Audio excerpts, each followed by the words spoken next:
The Power of Concentration by Theron Q. Dumont. Introductory.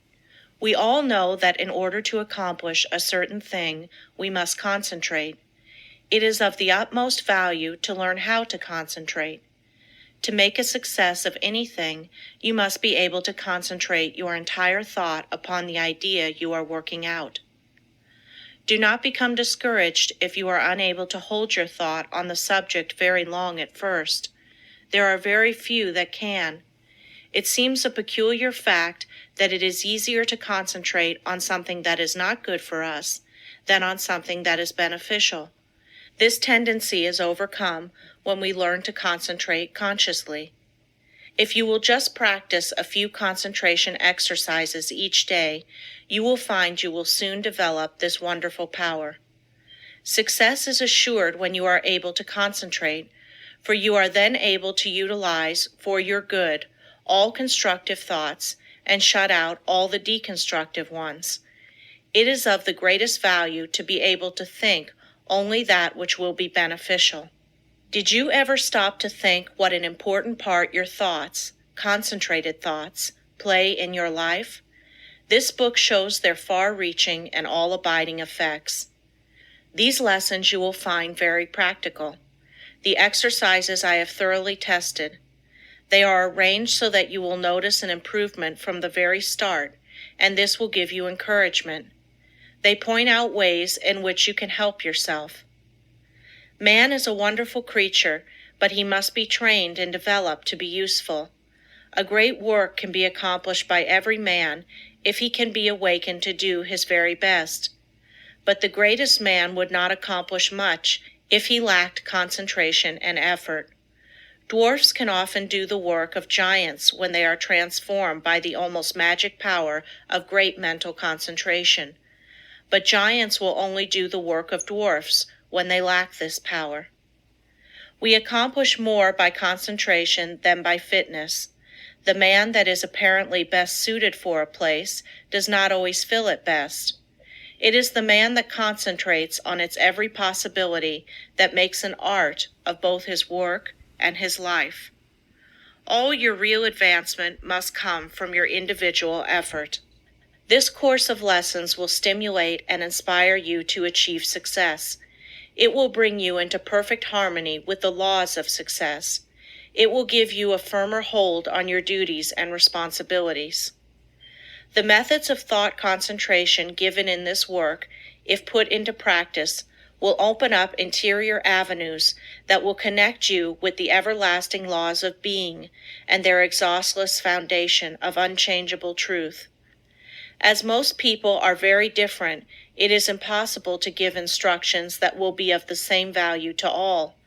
The author has endeavored in these lessons to awaken that within the soul, which perhaps the book does not express.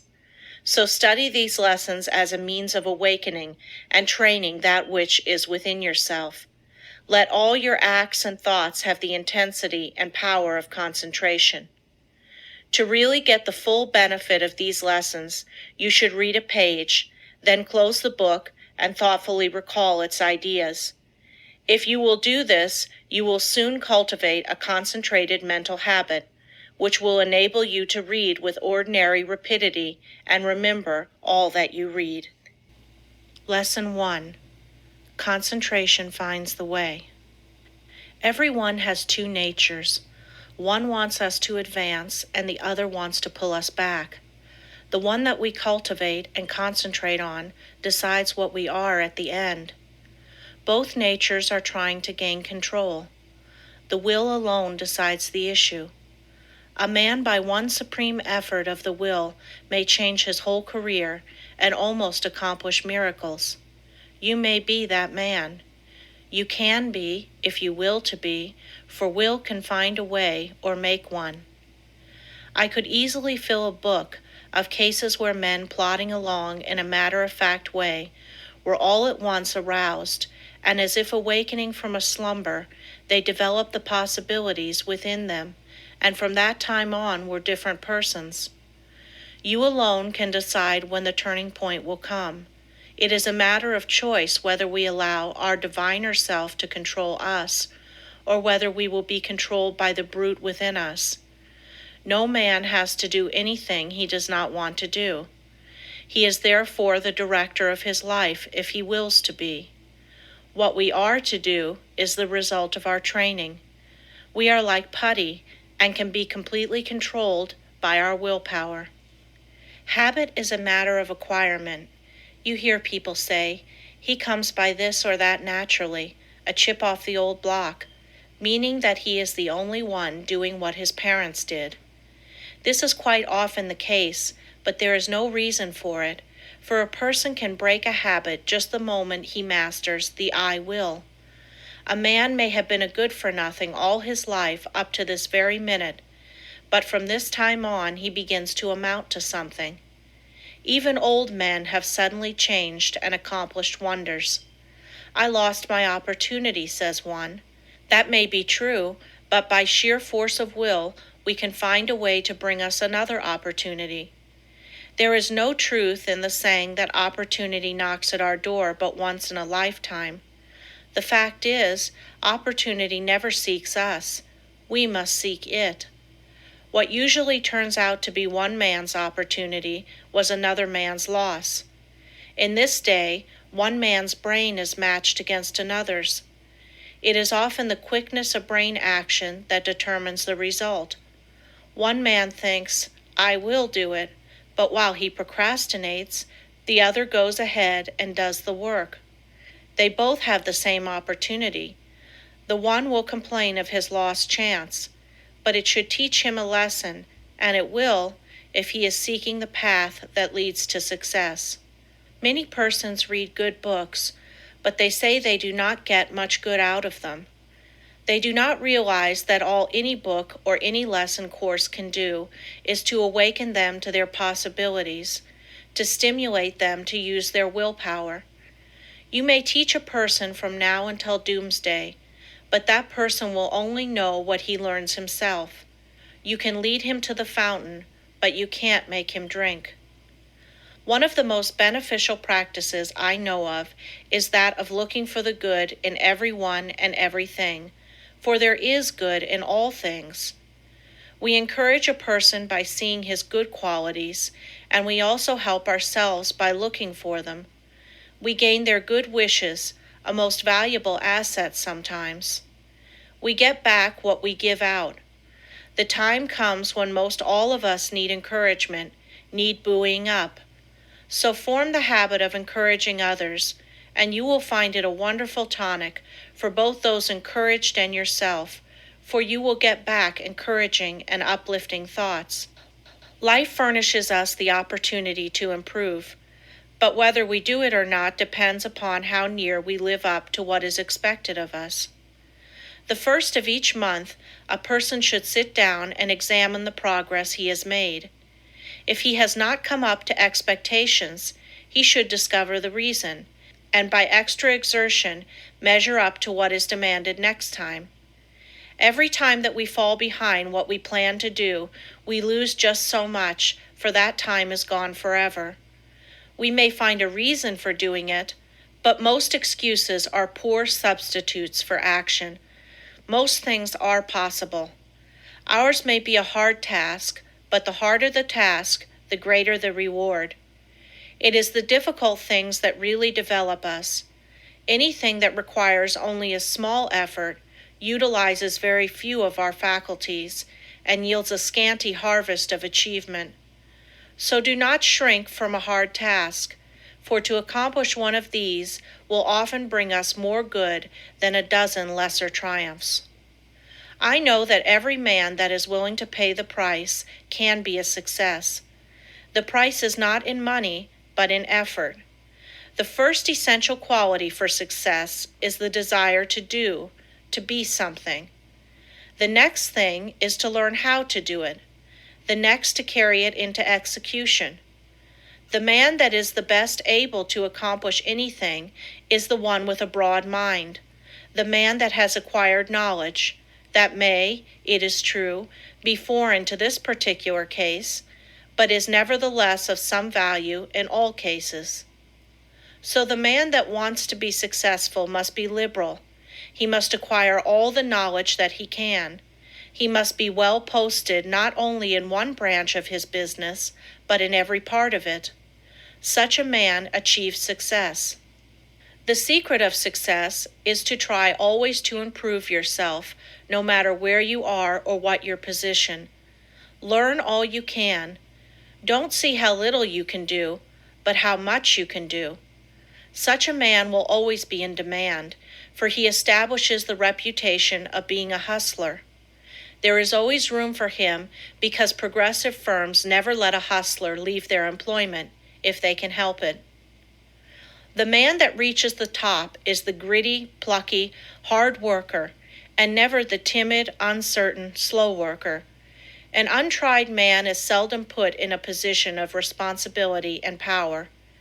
The man selected is one that has done something, achieved results in some line, or taken the lead in his department.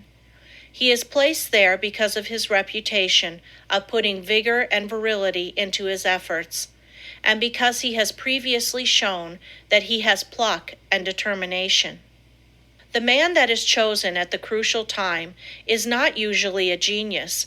He does not possess any more talent than others, but he has learned that results can only be produced by untiring, concentrated effort. That miracles in business do not just happen. He knows that the only way they will happen is by sticking to a proposition and seeing it through. That is the only secret of why some succeed and others fail. The successful man gets used to seeing things accomplished and always feels sure of success. The man that is a failure gets used to seeing failure, expects it, and attracts it to him. It is my opinion that with the right kind of training, every man could be a success. It is really a shame that so many men and women, rich in ability and talent, are allowed to go to waste, so to speak. Someday I hope to see a millionaire philanthropist start a school for the training of failures. I'm sure he could not put his money to a better use. In a year's time, the science of practical psychology could do wonders for him. He could have agencies on the lookout for men that had lost their grip on themselves, that had through indisposition weakened their will, that through some sorrow or misfortune had become discouraged. At first, all they need is a little help to get them back on their feet, but usually they get a knock downwards instead. The result is that their latent powers never develop, and both they and the world are the losers. I trust that in the near future, someone will heed the opportunity of using some of his millions in arousing men that have begun to falter. All they need to be shown is that there is within them an omnipotent source that is ready to aid them, providing they will make use of it. Their minds only have to be turned from despair to hope to make them regain their hold. When a man loses his grip today, he must win his redemption by his own will. He will get little encouragement or advice of an inspiring nature. He must usually regain the right road alone. He must stop dissipating his energies and turn his attention to building a useful career. Today we must conquer our weakening tendencies alone. Don't expect anyone to help you. Just take one big brace, make firm resolutions, and resolve to conquer your weaknesses and vices. Really, no one can do this for you. They can encourage you. That is all. I can think of nothing but lack of health that should interfere with one becoming successful. There is no other handicap that you should not be able to overcome. To overcome a handicap, all that is necessary to do is to use more determination and grit and will. The man with grit and will may be poor today and wealthy in a few years. Willpower is a better asset than money. Will carry you over chasms of failure if you but give it the chance. The men that have risen to the highest positions have usually had to gain their victories against big odds. Think of the hardships many of our inventors have gone through before they became a success. Usually they have been very much misunderstood by relatives and friends. Very often they did not have the bare necessities of life. Yet by sheer determination and resolute courage, they managed to exist somehow until they perfected their inventions, which afterwards greatly helped in bettering the condition of others.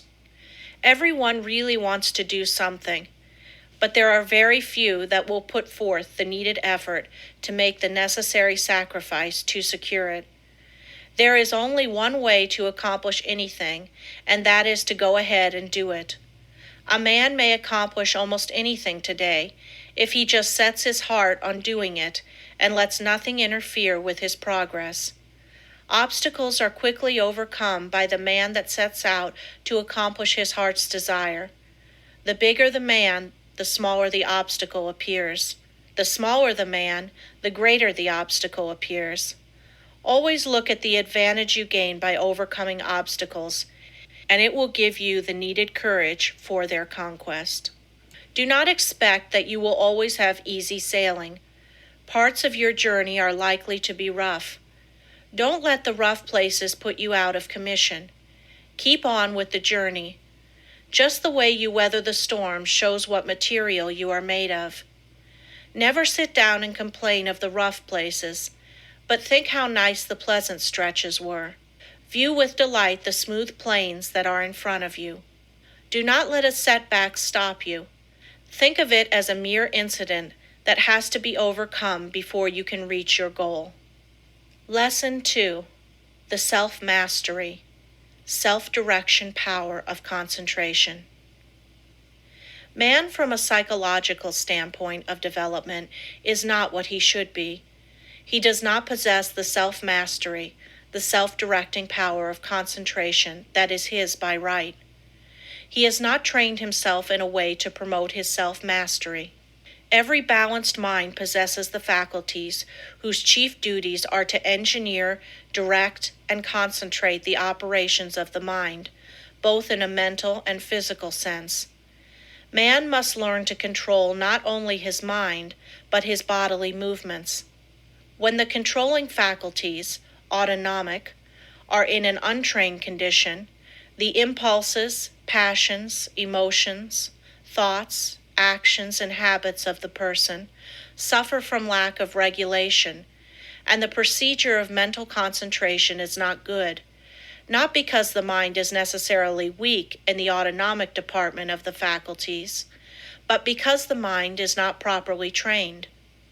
When the self-regulating faculties are not developed, the impulses, appetites, emotions, and passions have full swing to do as they please, and the mind becomes impulsive, restless, emotional, and irregular in its action.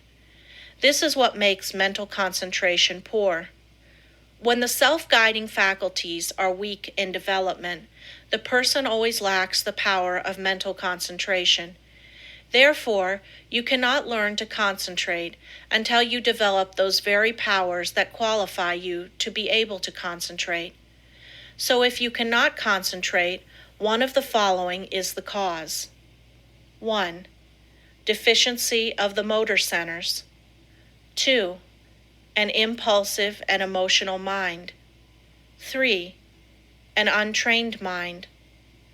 The last fault can soon be removed by systematic practice. It is the easiest to correct.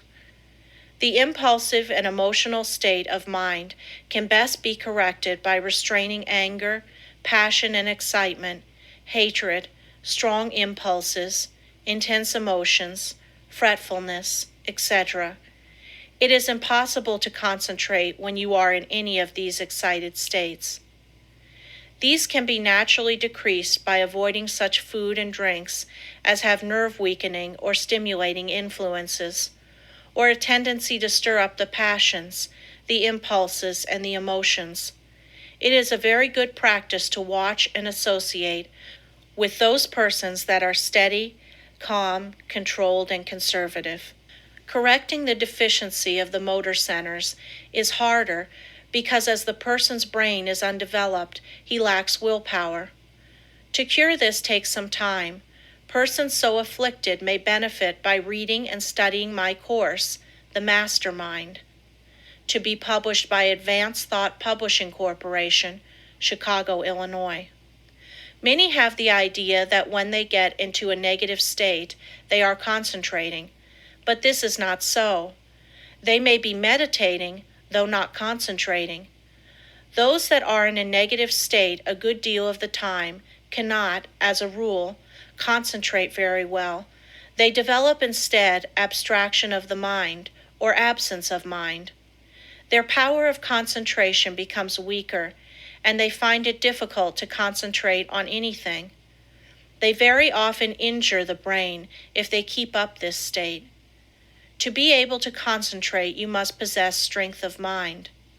The person that is feeble-minded cannot concentrate his mind because of lack of will. The mind that cannot center itself on a special subject or thought is weak. Also, the mind that cannot draw itself from a subject or thought is weak. But the person that can center his mind on any problem, no matter what it is, and remove any unharmonious impressions, has strength of mind. Concentration, first, last, and all of the time, means strength of mind. Through concentration, a person is able to collect and hold his mental and physical energies at work. A concentrated mind pays attention to thoughts, words, acts, and plans. The person who allows his mind to roam at will never accomplish a great deal in the world. He wastes his energies. If you work, think, talk, and act aimlessly, and allow your brain to wander from your subject to foreign fields, you will not be able to concentrate. You concentrate the moment when you say, I want to, I can, I will. Some mistakes some people make. If you waste your time reading sensational stories or worthless newspaper items, you excite the impulsive and the emotional faculties, and this means you are weakening your power of concentration. You will not be a free engineer, able to pilot yourself to success. Concentration of the mind can only be developed by watching yourself closely. All kinds of development commence with close attention. You should regulate your every thought and feeling. When you commence to watch yourself and your own acts, and also the acts of other people, you use the faculties of autonomy, and as you continue to do so, you improve your faculties, until in time you can engineer your every thought, wish, and plan. To be able to focalize the mind on the object at hand in a conscious manner leads to concentration. Only the trained mind can focalize. To hold a thought before it until all the faculties shall have had the time to consider that thought is concentration. The person that cannot direct his thoughts, wishes, plans, resolutions, and studies cannot possibly succeed to the fullest extent. The person that is impulsive one moment and calm the next has not the proper control over himself. He is not a master of his mind, nor of his thoughts, feelings, and wishes. Such a person cannot be a success. When he becomes irritated, he irritates others and spoils all chances of any concern doing their best. But the person that can direct his energies and hold them at work in a concentrated manner controls his every work and act, and thereby gains the power to control others. He can make his every move serve a useful end, and every thought a noble purpose. In this day, the man that gets excited and irritable should be looked upon as an undesirable person. The person of good breeding now speaks with slowness and deliberation. He is cultivating more and more of a reposeful attitude. He is consciously attentive and holds his mind to one thing at a time. He shuts out everything else. When you are talking to anyone, give him your sole and undivided attention. Do not let your attention wander or be diverted. Give no heed to anything else, but make your will and intellect act in unison. Start out in the morning and see how self-poised you can remain all day. At times, take an inventory of your actions during the day and see if you have kept your determination.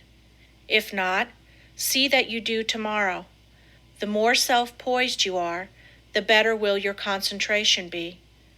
Never be in too much of a hurry, and remember, the more you improve your concentration, the greater are your possibilities.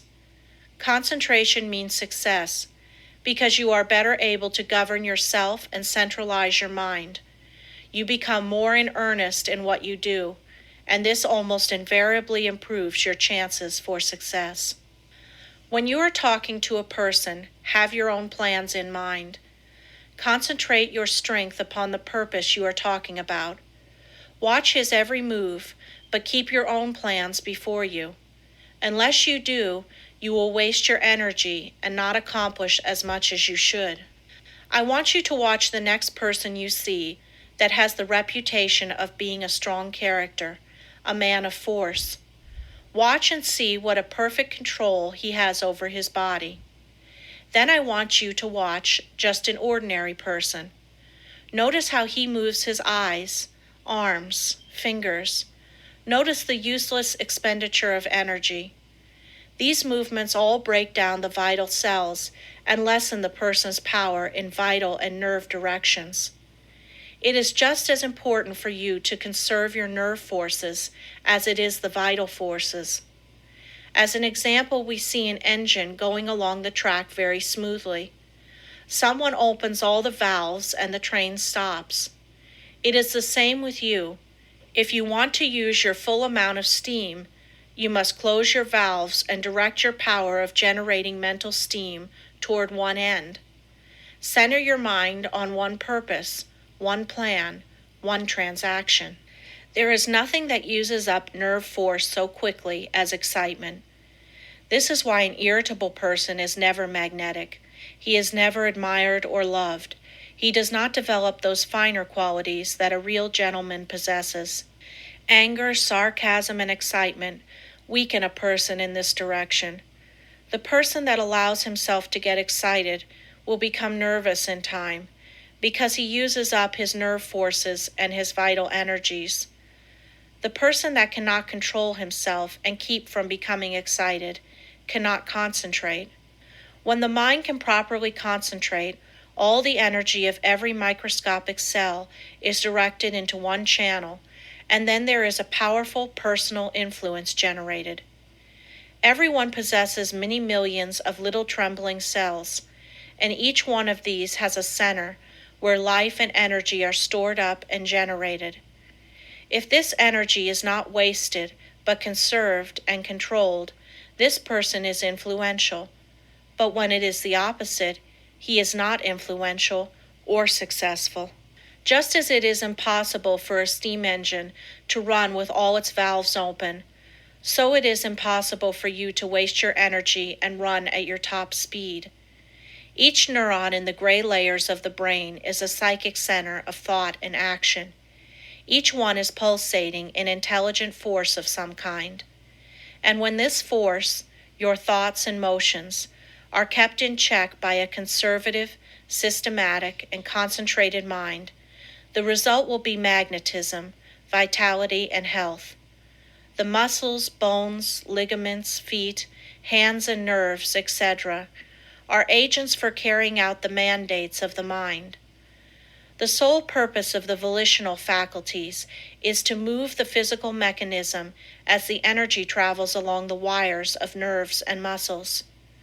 Just for that reason, if you throw a voluntary control over these messages, impulses, thoughts, emotions, physical movements, and over these physical instruments, you develop your faculties of self-mastery.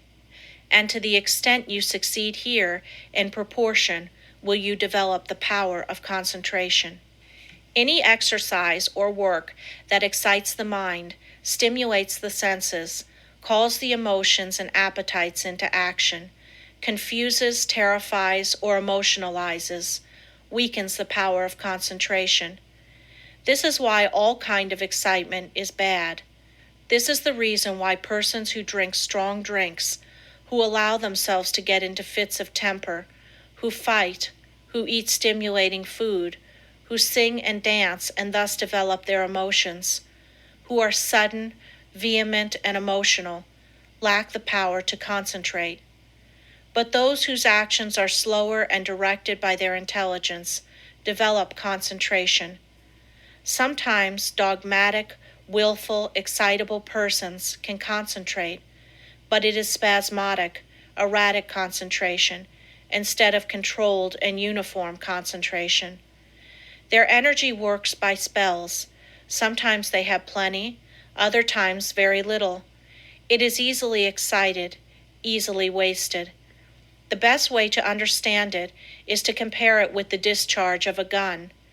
If the gun goes off when you want it to, it accomplishes the purpose.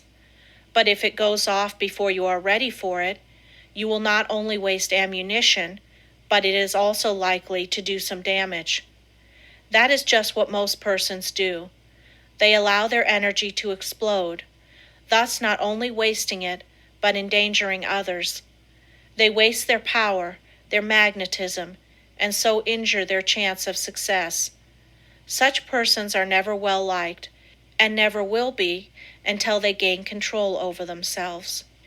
It will be necessary for them to practice many different kinds of concentration exercises, and to keep them up for some time.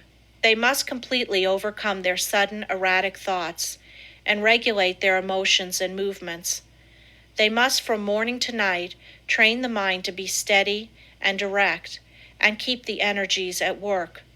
The lower area of the brain is the storehouse of the energy. Most all persons have the dynamic energy they need if they would concentrate on it.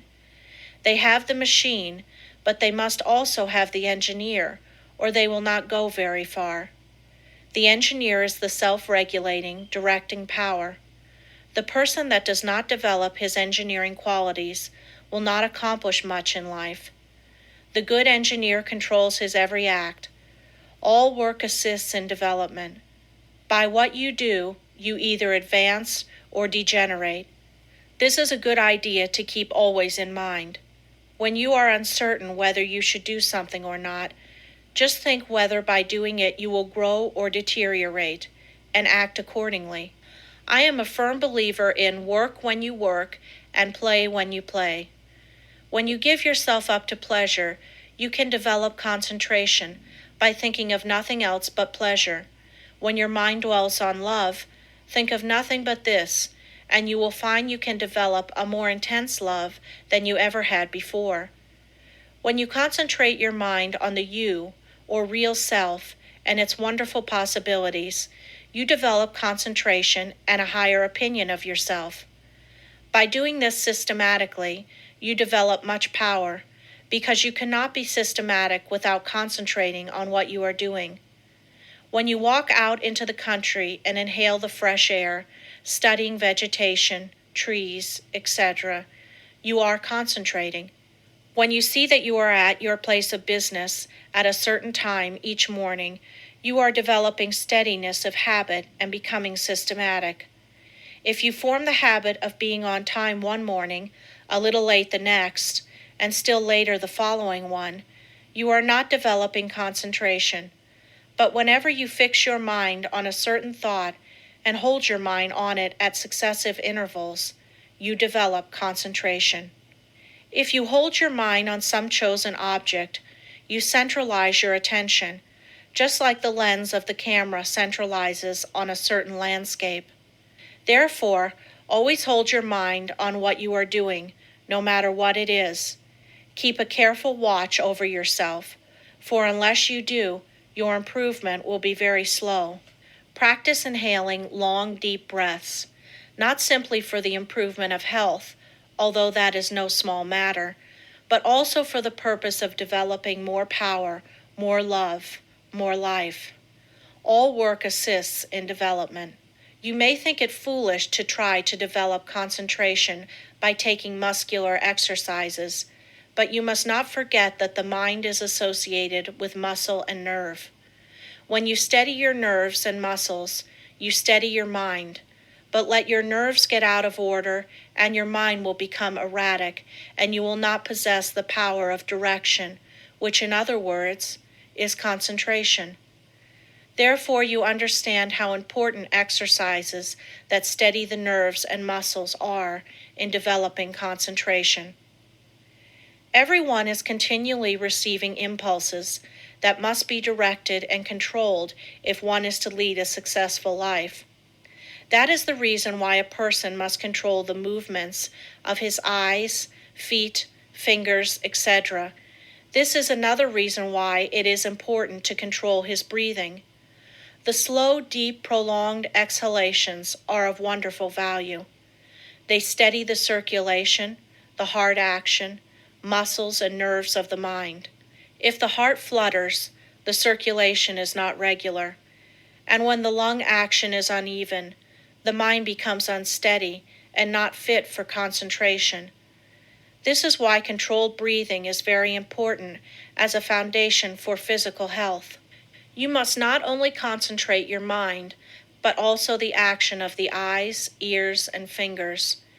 Each of these contain miniature minds that are controlled by the master engineer. You will develop much quicker if you thoroughly realize this. If you have ever associated with big men or read their biographies, you will find that they usually let the others do the talking. It is much easier to talk than it is to listen.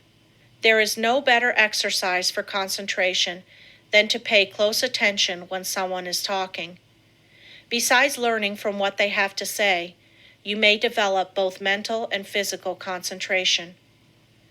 When you shake hands with someone, just think of your hand as containing hundreds of individual minds, each having an intelligence of its own.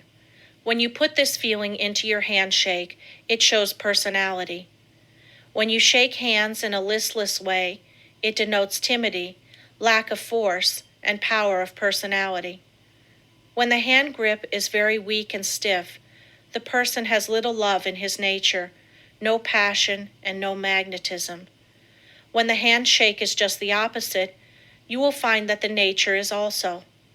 The loveless person is non-magnetic, and he shows that he is by his non-magnetic handshake. When two developed souls shake hands, their clasps are never light. There is a thrill that goes through both when the two currents meet. Love arouses the opposite currents of the positive and negative natures. When there is no love, life loses its charm. The hand quickly shows when love is being aroused. This is why you should study the art of handshaking and develop your social affections. A person that loves his kind reflects love, but a person that hates reflects hate. The person with a bad nature, a hateful disposition, evil thoughts and feeling, is erratic, freakish, and fitful. When you allow yourself to become irritable, watch how you breathe and you will learn a valuable lesson. Watch how you breathe when you are happy. Watch your breathing when you harbor hate. Watch how you breathe when you feel in love with the whole world and noble emotions thrill you. When filled with good thoughts, you breathe a plentiful supply of oxygen into your lungs, and love fills your soul. Love develops a person, physically, mentally, and socially. Breathe deeply when you are happy, and you will gain life and strength. You will steady your mind, and you will develop your power of concentration and become magnetic and powerful. If you want to get more out of life, you must think more of love. Unless you have real affection for something, you have no sentiment, no sweetness, no magnetism. So arouse your love affections by your will and enter into a fuller life. The hand of love always magnetizes, but it must be steady and controlled. Love can be concentrated in your handshake, and this is one of the best ways to influence another. The next time you feel yourself becoming irritable, use your will and be patient. This is a very good exercise in self-control. It will help you to keep patient if you will breathe slowly and deeply. If you find you are commencing to speak fast, just control yourself and speak slowly and clearly. Keep from either raising or lowering your voice, and concentrate on the fact that you are determined to keep your poise, and you will improve your power of concentration. When you meet people of some consequence, assume a reposeful attitude before them. Do this at all times. Watch both them and yourself. Static exercises develop the motor faculties and increase the power of concentration. If you feel yourself getting irritable, nervous, or weak, stand squarely on your feet with your chest up and inhale deeply, and you will see that your irritability will disappear and a silent calm will pass over you. If you are in the habit of associating with nervous, irritable people, quit it until you grow strong in the power of concentration, because irritable, angry, fretful, dogmatic, and disagreeable people will weaken what powers of resistance you have. Any exercises that give you better control of the ears, fingers, eyes, feet help you to steady your mind. When your eye is steady, your mind is steady. One of the best ways to study a person is to watch his physical movements, for when we study his actions, we are studying his mind, because actions are the expressions of the mind. As the mind is, so is the action. If it is uneasy, restless, erratic, unsteady, its actions are the same. When it is composed, the mind is composed. Concentration means control of the mind and body. You cannot secure control over one without the other. Many people who seem to lack ambition have sluggish minds. They are steady, patient, and seemingly have good control, but this does not say they are able to concentrate. These people are indolent, inactive, slow, and listless because they lack energy. They do not lose control because they have little force to control. They have no temper, and it therefore cannot disturb them. Their actions are steady because they possess little energy. The natural person is internally strong, energetic, and forceful, but his energy, force, and strength, thoughts, and physical movements are well under his control. If a person does not have energy, both mental and physical, he must develop it. If he has energy which he cannot direct and hold to a point, he must learn to do so. A man may be very capable, but unless he wills to control his abilities, they will not do him any good. We hear so much talk about the benefit of physical culture, but the real benefit of this is really lost sight of. There is nothing that holds the faculties at work in a sustained and continuous manner as static exercises do. For as stated before, when you learn to control the body, you are gaining control over the mind. The Power of Concentration by Theron Q. Dumont. Lesson 3. How to gain what you want through concentration. The ignorant person may say, "How can you get anything merely by wanting it?" I say that through concentration you can get anything you want. Every desire can be gratified, but whether it is will depend upon you concentrating to have that desire fulfilled. Merely wishing for something will not bring it. Wishing you had something shows a weakness and not a belief that you will really get it. So never merely wish, as we are not living in a fairy age. You use up just as much brain force in vain imaginings as you do when you think of something worthwhile. Be careful of your desires. Make a mental picture of what you want and set your will to this until it materializes. Never allow yourself to drift without helm or rudder. Know what you want to do and strive with all your might to do it, and you will succeed. Feel that you can accomplish anything you undertake. Many undertake to do things, but feel when they start they are going to fail, and they usually do. I will give an illustration. A man goes to a store for an article.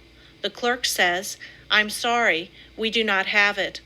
But the man that is determined to get that thing inquires if he does not know where he can get it.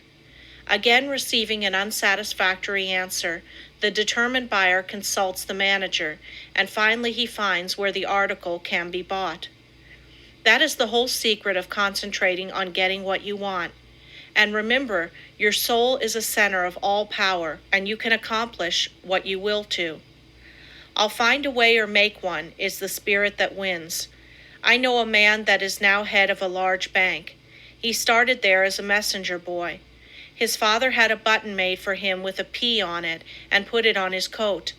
He said, "Son, that P is a reminder that someday you are to be the president of your bank. I want you to keep this thought in your mind. Every day do something that will put you nearer your goal." Each night after supper he would say, "Son, what did you do today?" In this way the thought was always kept in mind. He concentrated on becoming president of that bank, and he did. His father told him never to tell anyone what the P stood for. A good deal of fun was made of it by his associates, and they tried to find out what it stood for, but they never did until he was made president, and then he told the secret. Don't waste your mental powers and wishes. Don't dissipate your energies by trying to satisfy every whim. Concentrate on doing something really worthwhile. The man that sticks to something is not the man that fails. Power to him who power exerts. Emerson. Success today depends largely on concentrating on the interior law of force. For when you do this, you awaken those thought powers or forces, which when used in business, ensures permanent results. Until you are able to do this, you have not reached your limit in the use of your forces. This great universe is interwoven with myriads of forces. You make your own place, and whether it is important depends upon you. Through the indestructible and unconquerable law, you can in time accomplish all right things, and therefore do not be afraid to undertake whatever you really desire to accomplish and are willing to pay for in effort. Anything that is right is possible. That which is necessary will inevitably take place. If something is right, it is your duty to do it, though the whole world thinks it to be wrong. God and one are always a majority, or in plain words, that omnipotent interior law which is God, and the organism that represents you, is able to conquer the whole world if your cause is absolutely just. Don't say, "I wish I was a great man." You can do anything that is proper and you want to do. Just say, "You can, you will, you must." Just realize this and the rest is easy. You have the latent faculties and forces to subdue anything that tries to interfere with your plans. Let the troubles and responsibilities of life come thick and fast. I am ready for them. My soul is unconquerable. I represent the infinite law of force, or of all power. This God within is my all-sufficient strength and ever-present help in time of trouble. The more difficulties, the greater its triumphs through me. The harder my trials, the faster I go in the development of my inherent strength. Let all else fail me. This interior reliance is all-sufficient. The right must prevail. I demand wisdom and power to know and follow the right. My higher self is all-wise. I now draw nearer to it. Lesson 4. Concentration, the silent force that produces results in all business. I want you first to realize how powerful thought is. A thought of fear has turned a person's hair gray in a night. A prisoner condemned to die was told that if he would consent to an experiment and live through it, he would be freed. He consented. They wanted to see how much blood a person could lose and still live. They arranged that blood would apparently drop from a cut made in his leg. The cut made was very slight, from which practically no blood escaped. The room was darkened, and the prisoner thought the dropping he heard was really coming from his leg. The next morning, he was dead through mental fear. The two above illustrations will give you a little idea of the power of thought. To thoroughly realize the power of thought is worth a great deal to you. Through concentrated thought power, you can make yourself whatever you please. By thought, you can greatly increase your efficiency and strength.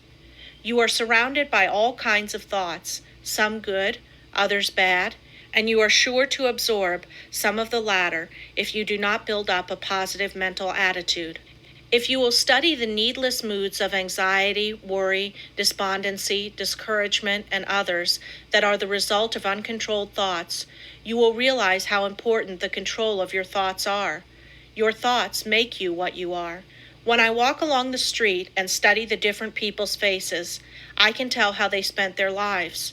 It all shows in their faces, just like a mirror reflects their physical countenances. In looking in those faces, I cannot help thinking how most of the people you see have wasted their lives. The understanding of the power of thought will awaken possibilities within you that you never dreamed of.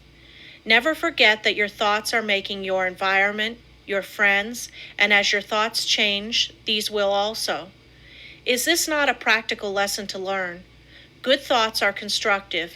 Evil thoughts are destructive. The desire to do right carries with it a great power. I want you to thoroughly realize the importance of your thoughts and how to make them valuable, to understand that your thoughts come to you over invisible wires and influence you. If your thoughts are of a high nature, you become connected with people of the same mental caliber, and you are able to help yourself.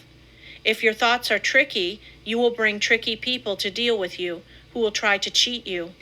If your thoughts are right kind, you will inspire confidence in those with whom you are dealing. As you gain the goodwill of others, your confidence and strength will increase. You will soon learn the wonderful value of your thoughts and how serene you can become even when circumstances are the most trying. Such thoughts of right and goodwill bring you into harmony with people that amount to something in the world and that are able to give you help if you should need it, as nearly everyone does at times. You can now see why it is so important to concentrate your thoughts in the proper channels. It is very necessary that people should have confidence in you. When two people meet, they have not the time to look each other up. They accept each other according to instinct, which can usually be relied on. You meet a person and his attitude creates a suspicion in you. The chances are you cannot tell why, but something tells you, have no dealings with him, for if you do, you will be sorry. Thoughts produce actions. Therefore, be careful of your thoughts. Your life will be molded by the thoughts you have. A spiritual power is always available to your thought, and when you are worthy, you can attract all the good things without a great effort on your part. The sun's rays shine down on our gardens, but we can plant trees that will interfere with the sunlight. There are invisible forces ready to help you if you do not think and act to intercept these. These forces work silently. You reap what you sow. You have concentrated within powers that, if developed, will bring you happiness greater than you can even imagine. Most people go rushing through life, literally driving away the very things they seek. By concentration, you can revolutionize your life, accomplish infinitely more, and without a great effort. Look within yourself and you will find the greatest machine ever made. How to speak wisely. In order to speak wisely, you must secure at least a partial concentration of the faculties and forces upon the subject at hand. Speech interferes with the focusing powers of the mind, as it withdraws the attention to the external, and therefore is hardly to be compared with the deep silence of the subconscious mind, where deep thoughts and the silent forces of high potency are evolved. It is necessary to be silent before you can speak wisely. The person that is really alert and well poised and able to speak wisely under trying circumstances is the person that has practiced in the silence. Most people do not know what the silence is and think it is easy to go into the silence, but this is not so.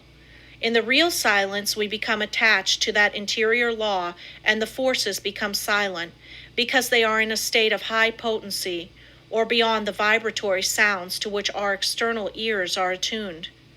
He who desires to become above the ordinary should open up for himself the interior channels which lead to the absolute law of the omnipotent. You can only do this by persistently and intelligently practicing thought concentration. Hold the thought. In silence, I will allow my higher self to have complete control. I will be true to my higher self. I will live true to my conception of what is right. I realize that it is to my self-interest to live up to my best. I demand wisdom so that I may act wisely for myself and others. In the next chapter, I will tell you of the mysterious law which links all humanity together by the powers of cooperative thought and chooses for us companionship and friends. Lesson 5. How concentrated thought links all humanity together. It is within your power to gratify your every wish. Success is the result of the way you think. I will show you how to think to be successful. The power to rule and attract success is within yourself. The barriers that shut these off from you are subject to your control. You have unlimited power to think, and this is the link that connects you with your omniscient source. Success is the result of certain moods of mind or ways of thinking. These moods can be controlled by you and produced at will. You have been evolved to what you are from a lowly atom because you possess the power to think. This power will never leave you, but will keep urging you on until you reach perfection. As you evolve, you create new desires, and these can be gratified. The power to rule lies within you. The barriers that keep you from ruling are also within you. These are the barriers of ignorance. Concentrated thought will accomplish seemingly impossible results and make you realize your fondest ambitions. At the same time that you break down barriers of limitation, new ambitions will be awakened. You begin to experience conscious thought constructions. If you will just realize that through deep concentration you become linked with thoughts of omnipotence, you will kill out entirely your belief in your limitations, and at the same time will drive away all fear and other negative and destructive thought forces which constantly work against you. In the place of these, you will build up a strong assurance that your every venture will be successful. When you learn thus how to concentrate and reinforce your thought, you control your mental creations. They in turn help to mold your physical environment, and you become the master of circumstances and the ruler of your kingdom. It is just as easy to surround your life with what you want as it is with what you don't want. It is a question to be decided by your will. There are no walls to prevent you from getting what you want, providing you want what is right. If you choose something that is not right, you are in opposition to the omnipotent plans of the universe and deserve to fail. But if you will base your desires on justice and goodwill, you avail yourself of the helpful powers of universal currents, and instead of having a handicap to work against, can depend upon ultimate success, though the outward appearances may not at first be bright. Never stop to think of temporary appearances, but maintain an unfaltering belief in your ultimate success. Make your plans carefully, and see that they are not contrary to the idea of universal justice. The main thing for you to remember is to keep at bay the destructive and opposing forces of fear and anger and their satellites. There is no power so great as the belief which comes from the knowledge that your thought is in harmony with the divine law of thought and the sincere conviction that your cause is right. You may be able seemingly to accomplish results for a time, even if your cause is unjust, but the results will be temporary, and in time you will have to tear down your thought edifice and build on the true foundation of right. Plans that are not built on truth produce discordant vibrations and are therefore self-destructive. Never try to build until you can build right. It is a waste of time to do anything else. You may temporarily put aside your desire to do right, but its true vibrations will interfere with your unjust plans until you are forced back into righteous paths of power. All just causes succeed in time, though temporarily they may fail. So if you should face the time when everything seems against you, quiet your fears, drive away all destructive thoughts, and uphold the dignity of your moral and spiritual life. Where there is a will, there is a way. The reason this is so is that the will can make a way if given the chance to secure the assistance of aiding forces. The more it is developed, the higher the way to which it will lead. When everything looks gloomy and discouraging, then is the time to show what you are made of by rejoicing that you can control your moods by making them as calm, serene, and bright as if prosperity were yours. Be faithful in sowing the thought seeds of success, and perfect trust that the sun will not cease to shine and bring a generous harvest in one season. It is not always necessary to think of the success of a venture when you are actually engaged in it. For when the body is inactive, the mind is most free to catch new ideas that will further the opportunity you are seeking. When you are actually engaged in doing something, you are thinking in the channels you have previously constructed, and the work does not have to be done over again. When you are in a negative mood, the intuitions are more active, for you are not then controlling your thoughts by the will. Everything we do should have the approval of the intuition. When you are in a negative mood, you attract thoughts of similar nature through the law of affinity. That is why it is so important to form thoughts of a success nature to attract similar ones. If you have never made a study of this subject, you may think this is all foolishness, but it is a fact that there are thought currents that unerringly bring thoughts of a similar nature. Many persons who think of failure actually attract failure by their worries, their anxieties, their overactivity. These thoughts are bound to bring failure. When you once learn the laws of thought and think of nothing but good, truth, success, you will make more progress with less effort than you ever made before. There are forces that can aid the mind that are hardly dreamed of by the average person. When you learn to believe more in the value of thought and its laws, you will be led aright and your business gains will multiply. The following method may assist you in gaining better thought control. If you are unable to control your fears, just say to your faulty determination, "Do not falter or be afraid, for I am not really alone. I am surrounded by invisible forces that will assist me to remove the unfavorable appearances." Soon you will have more courage. The only difference between the fearless man and the fearful one is in his will, his hope. So if you lack success, believe in it, hope for it, claim it. You can use the same method to brace up your thoughts of desire, aspiration, imagination, expectation, ambition, understanding, trust, and assurance. If you get anxious, angry, discouraged, undecided, or worried, it is because you are not receiving the cooperation of the higher powers of your mind. By your will, you can so organize the powers of the mind that your moods change only as you want them to, instead of as how circumstances affect you. I was recently asked if I advised concentrating on what you eat, or what you see while walking. My reply was that no matter what you may be doing, when in practice, think of nothing else but that act at that time. The idea is to be able to control your unimportant acts. Otherwise, you set up a habit that will be hard to overcome, because your faculties have not been in the habit of concentrating.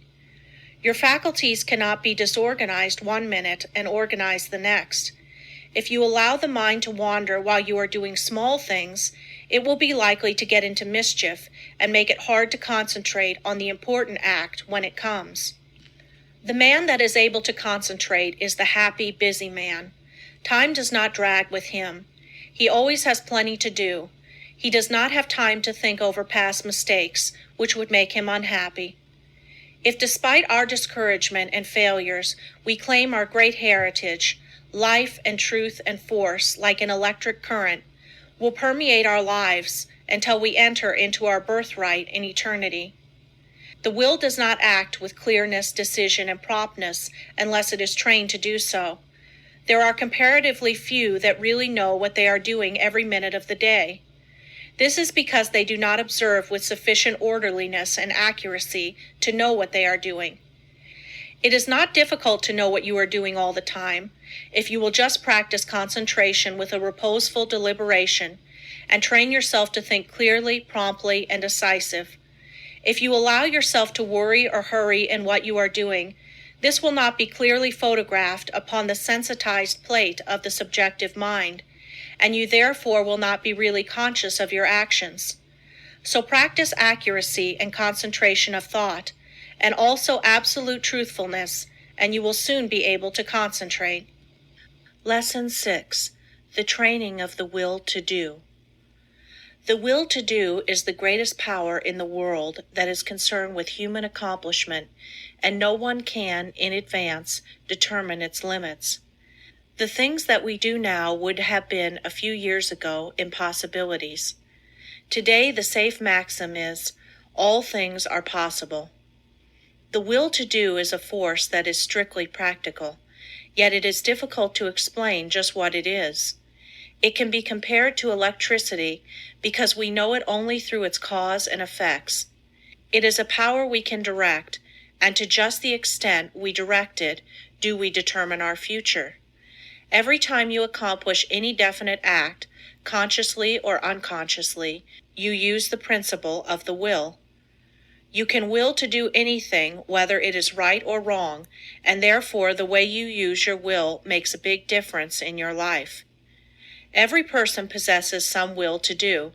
It is the inner energy which controls all conscious acts. What you will to do directs your life forces. All habits, good or bad, are the result of what you will to do. You improve or lower your condition in life by what you will to do. Your will has a connection with all avenues of knowledge, all activities, all accomplishment. You probably know of cases where people have shown wonderful strength under some excitement, similar to the following. The house of a farmer's wife caught on fire. No one was around to help her move anything. She was a frail woman and ordinarily was considered weak. On this occasion she removed things from the house that it later took 3 men to handle. It was the will to do that she used to accomplish her task. Genius is but a will to do little things with infinite pains. Little things well done open the door of opportunity for bigger things. The will accomplishes its greater results through activities that grow out of great concentration in acquiring the power of voluntary attention to such an extent that we can direct it where we will and hold it steadily to its task until our aim is accomplished. When you learn so to use it, your willpower becomes a mighty force. Almost everything can be accomplished through its proper use. It is greater than physical force because it can be used to control not only physical, but mental and moral forces. There are very few that possess perfectly developed and balanced willpower, but those who do easily crush out their weak qualities. Study yourself carefully. Find out your greatest weaknesses, and then use your willpower to overcome it. In this way, eradicate your faults one by one until you have built up a strong character and personality. Rules for improvement. A desire arises. Now think whether this would be good for you. If it is not, use your willpower to kill out the desire, but on the other hand, if it is a righteous desire, summon all your willpower to your aid, crush all obstacles that confront you, and secure possession of the coveted good. Slowness in making decisions. This is a weakness of willpower. You know you should do something, but you delay doing it through lack of decision. It is easier not to do a certain thing than to do it, but conscience says to do it. The vast majority of persons are failures because of the lack of deciding to do a thing when it should be done. Those that are successful have been quick to grasp opportunities by making a quick decision. This power of will can be used to bring culture, wealth, and health. Some special pointers. For the next week, try to make quicker decisions in your little daily affairs. Set the hour you wish to get up and arise exactly at the fixed time.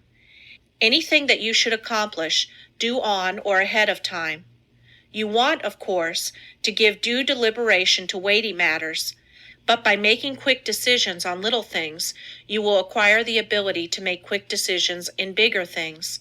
Never procrastinate. Decide quickly one way or the other, even at the risk of deciding wrong. Practice this for a week or two and notice your improvement. The lack of initiative. This too keeps many men from succeeding. They have fallen into the way of imitating others in all that they do. Very often we hear the expression, "He seems clever enough, but he lacks initiative." Life for them is one continuous grind. Day after day they go through the same monotonous round of duties, while those that are getting along are using their initiative to get greater fullness of life. There is nothing so responsible for poverty as this lack of initiative, this power to think and do for ourselves. You are as good as anyone. You have willpower, and if you use it, you will get your share of the luxuries of life. So use it to claim your own. Don't depend on anyone else to help you. We have to fight our own battles. All the world loves a fighter, while the coward is despised by all. Every person's problems are different, so I can only say, analyze your opportunities and conditions and study your natural abilities. Form plans for improvement and then put them into operation. Now, as I have said before, don't just say, I'm going to do so and so, but carry your plan into execution. Don't make an indefinite plan, but a definite one, and then don't give up until your object has been accomplished. Put these suggestions into practice with true earnestness, and you will soon note astonishing results, and your whole life will be completely changed. An excellent motto for one of pure motives is, through my willpower I dare do what I want to. You will find this affirmation has a very strengthening effect. The spirit of perseverance. The spirit of stick-it-to-itiveness is one that wins. Many go just so far and then give up, whereas if they had persevered a little longer, they would have won out. Many have much initiative, but instead of concentrating it into one channel, they diffuse it through several, thereby dissipating it to such an extent that its effect is lost. Develop more determination, which is only the will to do, and when you start out to do something, stick to it until you get results. Of course, before starting anything, you must look around and see what the finish leads to. You must select a road that will lead to somewhere, rather than nowhere. The journey must be productive of some kind of substantial results. The trouble with so many young men is that they launch enterprises without any end in sight. It is not so much the start as the finish of a journey that counts. Each little move should bring you nearer the goal which you planned to reach before the enterprise began.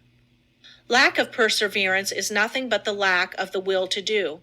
It takes the same energy to say, I will continue, as to say, I give up. Just the moment you say the latter, you shut off your dynamo, and your determination is gone. Every time you allow your determination to be broken, you weaken it. Don't forget this. Just the instant you notice your determination beginning to weaken, concentrate on it, and by sheer willpower, make it continue on the job. Never try to make a decision when you are not in a calm state of mind. If in a quick temper, you are likely to say things you afterwards regret. In anger, you follow impulse rather than reason. No one can expect to achieve success if he makes decisions when not in full control of his mental forces. Therefore, make it a fixed rule to make decisions only when at your best. If you have a quick temper, you can quickly gain control over it by simple rule of counting backwards. To count backwards requires concentration, and you thus quickly regain a calm state. In this way you can break the temper habit. It will do you a lot of good to think over what you said and thought the last time you were angry. Persevere until you see yourself as others see you. It would do no harm to write the scene out in story form and then sit in judgment of the character that played your part. Special instructions to develop the will to do. This is a form of mental energy, but requires the proper mental attitude to make it manifest. We hear of people having wonderful willpower, which is really wrong.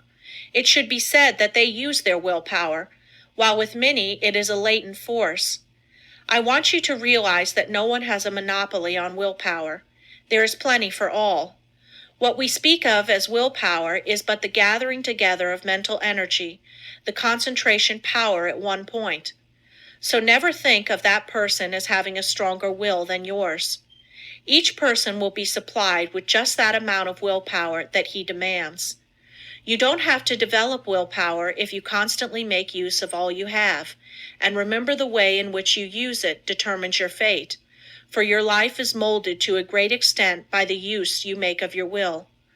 Unless you make proper use of it, you have neither independence nor firmness. You are unable to control yourself and become a mere machine for others to use. It is more important to learn to use your will than to develop your intellect. The man that has not learned how to use his will rarely decides things for himself, but allows his resolutions to be changed by others. He fluctuates from one opinion to another, and of course does not accomplish anything out of the ordinary, while his brother with the trained will takes his place among the world's leaders. Lesson 7. The concentrated mental demand. The mental demand is the potent force in achievement. The attitude of the mind affects the expression of the face, determines action, changes our physical condition, and regulates our lives. I will not here attempt to explain the silent force that achieves results. You want to develop your mental power so you can affect the things sought, and that is what I want to teach you. There is wonderful power and possibility in the concentrated mental demand. This, like all other forces, is controlled by laws. It can, like other forces, be wonderfully increased by consecutive, systemized effort. The mental demand must be directed by every power of the mind, and every possible element should be used to make the demand materialize. You can so intently desire a thing that you can exclude all distracting thoughts. When you practice this singleness of concentration until you attain the end sought, you have developed a will capable of accomplishing whatever you wish. As long as you can only do the ordinary things, you will be counted in the mass of mediocrity. But just as quick as you surpass others by even comparatively small measure, you are classed as one of life's successes. So if you wish to emerge into prominence, you must accomplish something more than the ordinary man or woman. It is easy to do this if you will but concentrate on what you desire and put forth your best effort. It is not the runner with the longest legs or the strongest muscles that wins the race, but the one that can put forth the greatest desire force. You can best understand this by thinking of an engine. The engine starts up slowly, the engineer gradually extending the throttle to the top notch. It is then keyed up to its maximum speed. The same is true of two runners. They start off together and gradually they increase their desire to go faster. The one that has the greatest intensity of desire will win. He may outdistance the other by only a fraction of an inch, yet he gets the laurels. The men that are looked upon as the world's successes have not always been men of great physical power, nor at the start did they seem very well adapted to the conditions which encompass them.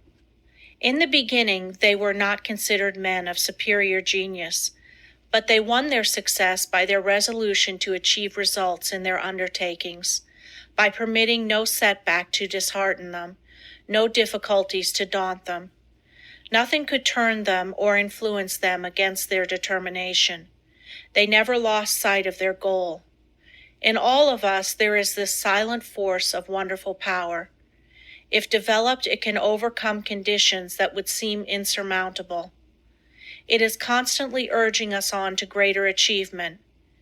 The more we become acquainted with it, the better strategists we become, the more courage we develop, and the greater the desire within us for self-expression in activity along many lines.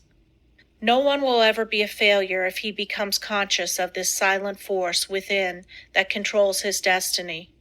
But without the consciousness of this inner force, you will not have a clear vision, and external conditions will not yield to the power of your mind. It is the mental resolve that makes achievement possible. Once this has been formed, it should never be allowed to cease, to press its claim until its object is attained. To make plans work out, it will, at times, be necessary to use every power of your mind. Patience, perseverance, and all the indomitable forces within one will have to be mustered and used with the greatest effectiveness. Perseverance is the first element of success. In order to persevere, you must be ceaseless in your application. It requires you to concentrate your thoughts upon your undertaking and bring every energy to bear upon keeping them focused upon it until you have accomplished your aim. To quit short of this is to weaken all future efforts. The mental demand seems an unreal power because it is intangible, but it is the mightiest power in the world. It is a power that is free for you to use. No one can use it for you. The mental demand is not a visionary one. It is a potent force, which you can use freely without cost.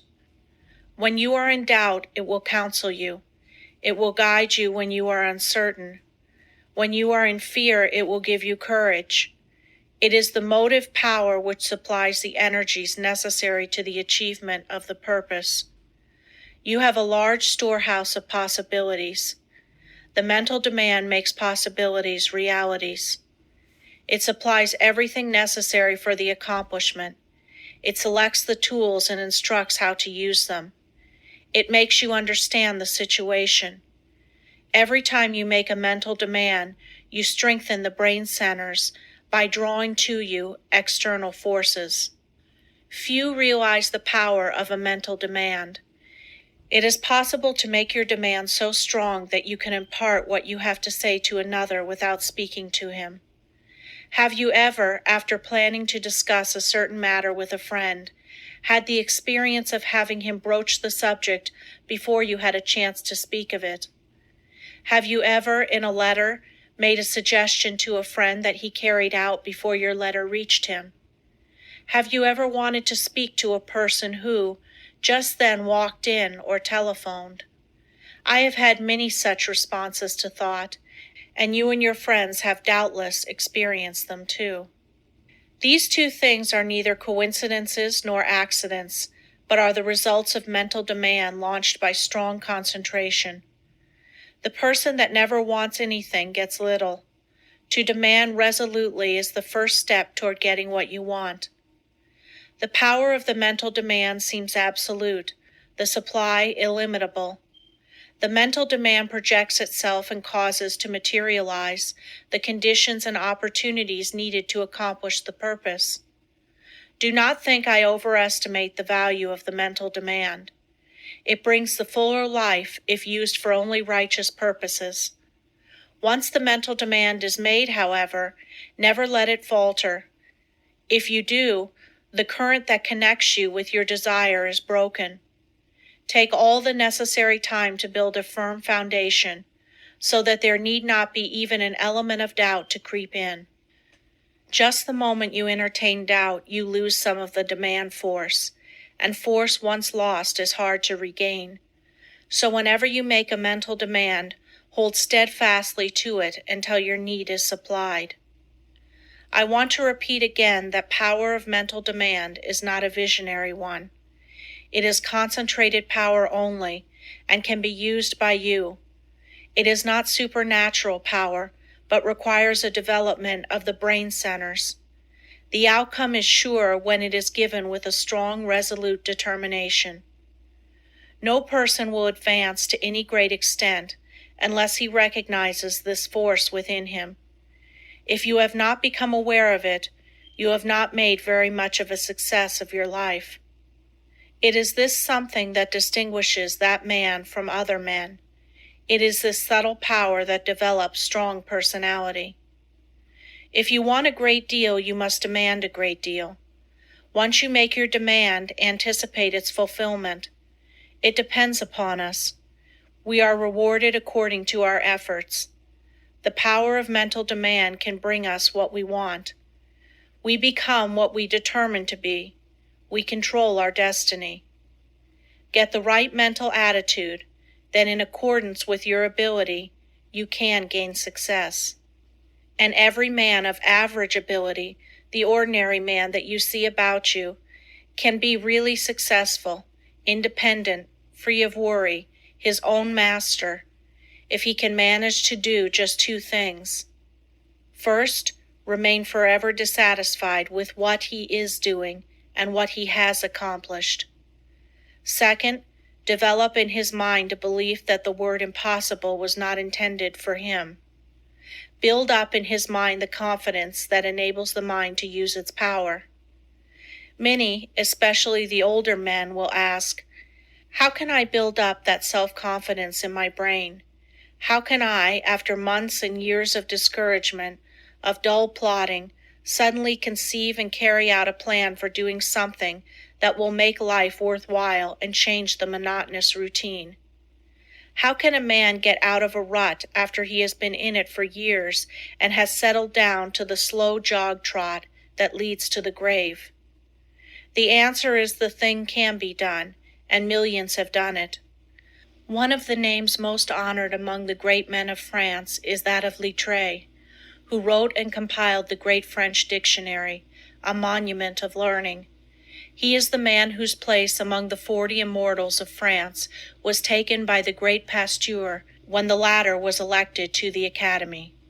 Littré began the work that makes him famous when he was more than 60 years old. Lesson 8. Concentration gives mental poise.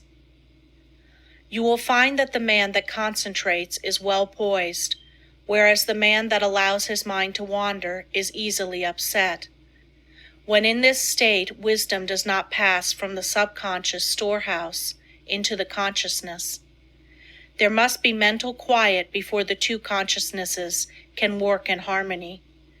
When you are able to concentrate, you have peace of mind. If you are in the habit of losing your poise, form the habit of reading literature that has a quieting power. Just the second you feel your poise slipping, say, peace, and then hold this thought in mind, and you will never lose your self-control. There cannot be perfect concentration until there is peace of mind. So keep thinking peace, acting peace, until you are at peace with all the world. For when once you have reached this state, there will be no trouble to concentrate on anything you wish. When you have peace of mind, you are not timid or anxious or fearful or rigid, and you will not allow any disturbing thought to influence you. You cast aside all fears and think of yourself as a spark of the divine being, as a manifestation of the one universal principle that fills all space and time. Think of yourself thus as a child of the infinite, possessing infinite possibilities. Write on a piece of paper, I have the power to do and to be whatever I wish to do and be. Keep this mentally before you, and you will find the thought will be of great help to you. The mistake of concentrating on your business while away. In order to be successful today, you must concentrate, but don't become a slave to concentration and carry your business cares home. Just as sure as you do, you will be burning the life forces at both ends, and the fire will go out much sooner than was intended. Many men become so absorbed in their business that when they go to church they do not hear the preacher because their minds are on their business. If they go to the theater, they do not enjoy it because their business is on their minds. When they go to bed, they think about business instead of sleep and wonder why they don't sleep. This is the wrong kind of concentration and is dangerous. It is involuntary.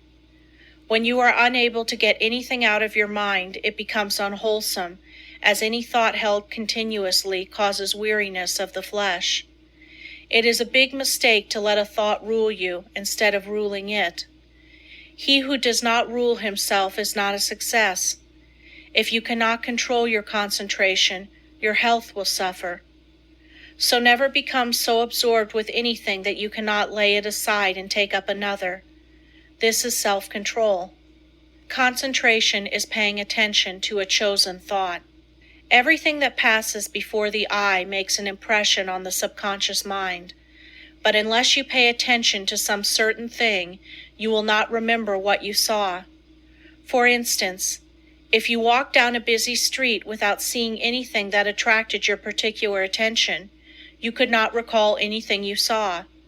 So you see only what attracts your attention. If you work, you only see and remember what you think about. When you concentrate on something, it absorbs your whole thought. Self-study valuable. Everyone has some habits that can be overcome by concentration.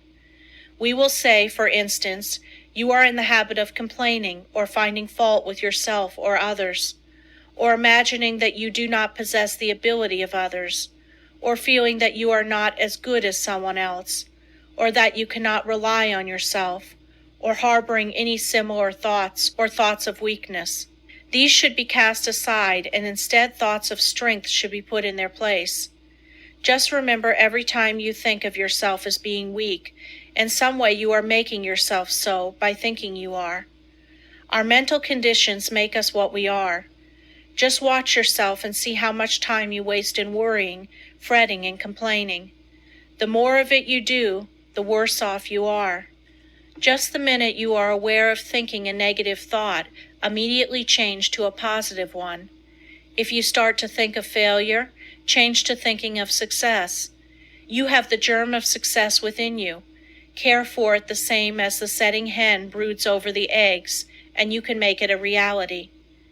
You can make those that you come in contact with feel as you do, because you radiate vibrations of the way you feel, and your vibrations are felt by others. When you concentrate on a certain thing, you turn all the rays of your vibrations on this. Thought is the directing power of all life's vibrations. If a person should enter a room with a lot of people and feel as if he were a person of no consequence, no one would know he was there unless they saw him, and even if they did, they would not remember seeing him, because they were not attracted towards him. But let him enter the room feeling he was magnetic and concentrating on this thought. Others would feel his vibration. So remember, the way you feel, you can make others feel. This is the law. Make yourself a concentrated dynamo from which your thoughts vibrate to others. Then you are a power in the world. Cultivate the art of feeling, for as I said before, you can only make others feel what you feel. If you will study all of the great characters of history, you will find that they were enthusiastic. First, they were enthusiastic themselves, and then they could arouse others' enthusiasm. It is latent in everyone. It is a wonderful force when once aroused. All public men to be a success have to possess it. Cultivate it by concentration. Set aside some hour of the day wherein to hold rapt converse with the soul. Meditate with sincere desire and contrite heart, and you will be able to accomplish that which you have meditated on. This is the keynote of success. Think, speak, and act just as you wish to be, and you will be that which you wish to be. You are just what you think you are, and not what you may appear to be. You may fool others, but not yourself. You may control your life and actions just as you can control your hands. If you want to raise your hand, you must first think of raising it. If you want to control your life, you must first control your thinking. Easy to do, is it not? Yes, it is, if you will but concentrate on what you think about. For he only can that says he will. How can we secure concentration? To this question, the first and last answer must be, by interest and strong motive. The stronger the motive, the greater the concentration. Eustace Miller, M.D. The successful lives are the concentrated lives. The utterly helpless multitude that sooner or later have to be cared for by charity are those that were never able to concentrate, and who have become the victims of negative ideas. Train yourself so you will be able to concentrate your thought and develop your brain power and increase your mental energy, or you can be a slacker, a drifter, a quitter, or a sleeper. It all depends on how you concentrate or centralize your thoughts. Your thinking then becomes a fixed power, and you do not waste time thinking about something that would not be good for you. You pick out the thoughts that will be the means of bringing you what you desire, and they become a material reality. Whatever we create in the thought world will someday materialize. That is the law. Don't forget this. In the old days, men drifted without concentration, But this is a day of efficiency, and therefore all our efforts must be concentrated if we are to win any success worth the name. Why people often do not get what they concentrate on. Because they sit down in hopeless despair and expect it to come to them. But if they will just reach out for it with their biggest effort, they will find it is within their reach. No one limits us but ourselves. We are what we are today as the result of internal conditions. We can control the external conditions. They are subject to our will. Through our concentration, we can attract what we want, because we become in rapport with the universal forces from which we can get what we want. You have watched races, no doubt. They all line up together. Each has his mind set on getting to the goal before the others. This is one kind of concentration. A man starts to think on a certain subject. He has all kinds of thoughts come to him, but by concentration he shuts out all these but the one he has chosen. Concentration is just a case of willing to do a certain thing and doing it. If you want to accomplish anything first, put yourself in a concentrating, reposeful, receptive, acquiring frame of mind. In tackling unfamiliar work, make haste slowly and deliberately, and then you will secure that interior activity which is never possible when you are in a hurry or under a strain. When you think hard or try to hurry results too quickly, you generally shut off the interior flow of thoughts and ideas. You have often, no doubt, tried hard to think of something but could not, but just as soon as you stopped trying to think of it, it came to you. Lesson 9. Concentration can overcome bad habits. Habits make or break us to a far greater extent than we like to admit. Habit is both a powerful enemy and wonderful ally of concentration. You must learn to overcome habits which are injurious to concentration, and to cultivate those which increase it. The large majority of people are controlled by their habits, and are buffeted around by them like waves of the ocean tossing a piece of wood. They do things in a certain way because of the power of habit. They seldom ever think of concentrating on why they do them this way or that, or study to see if they could do them in a better way. Now, my object in this chapter is to get you to concentrate on your habits, so you can find out which are good and which are bad for you.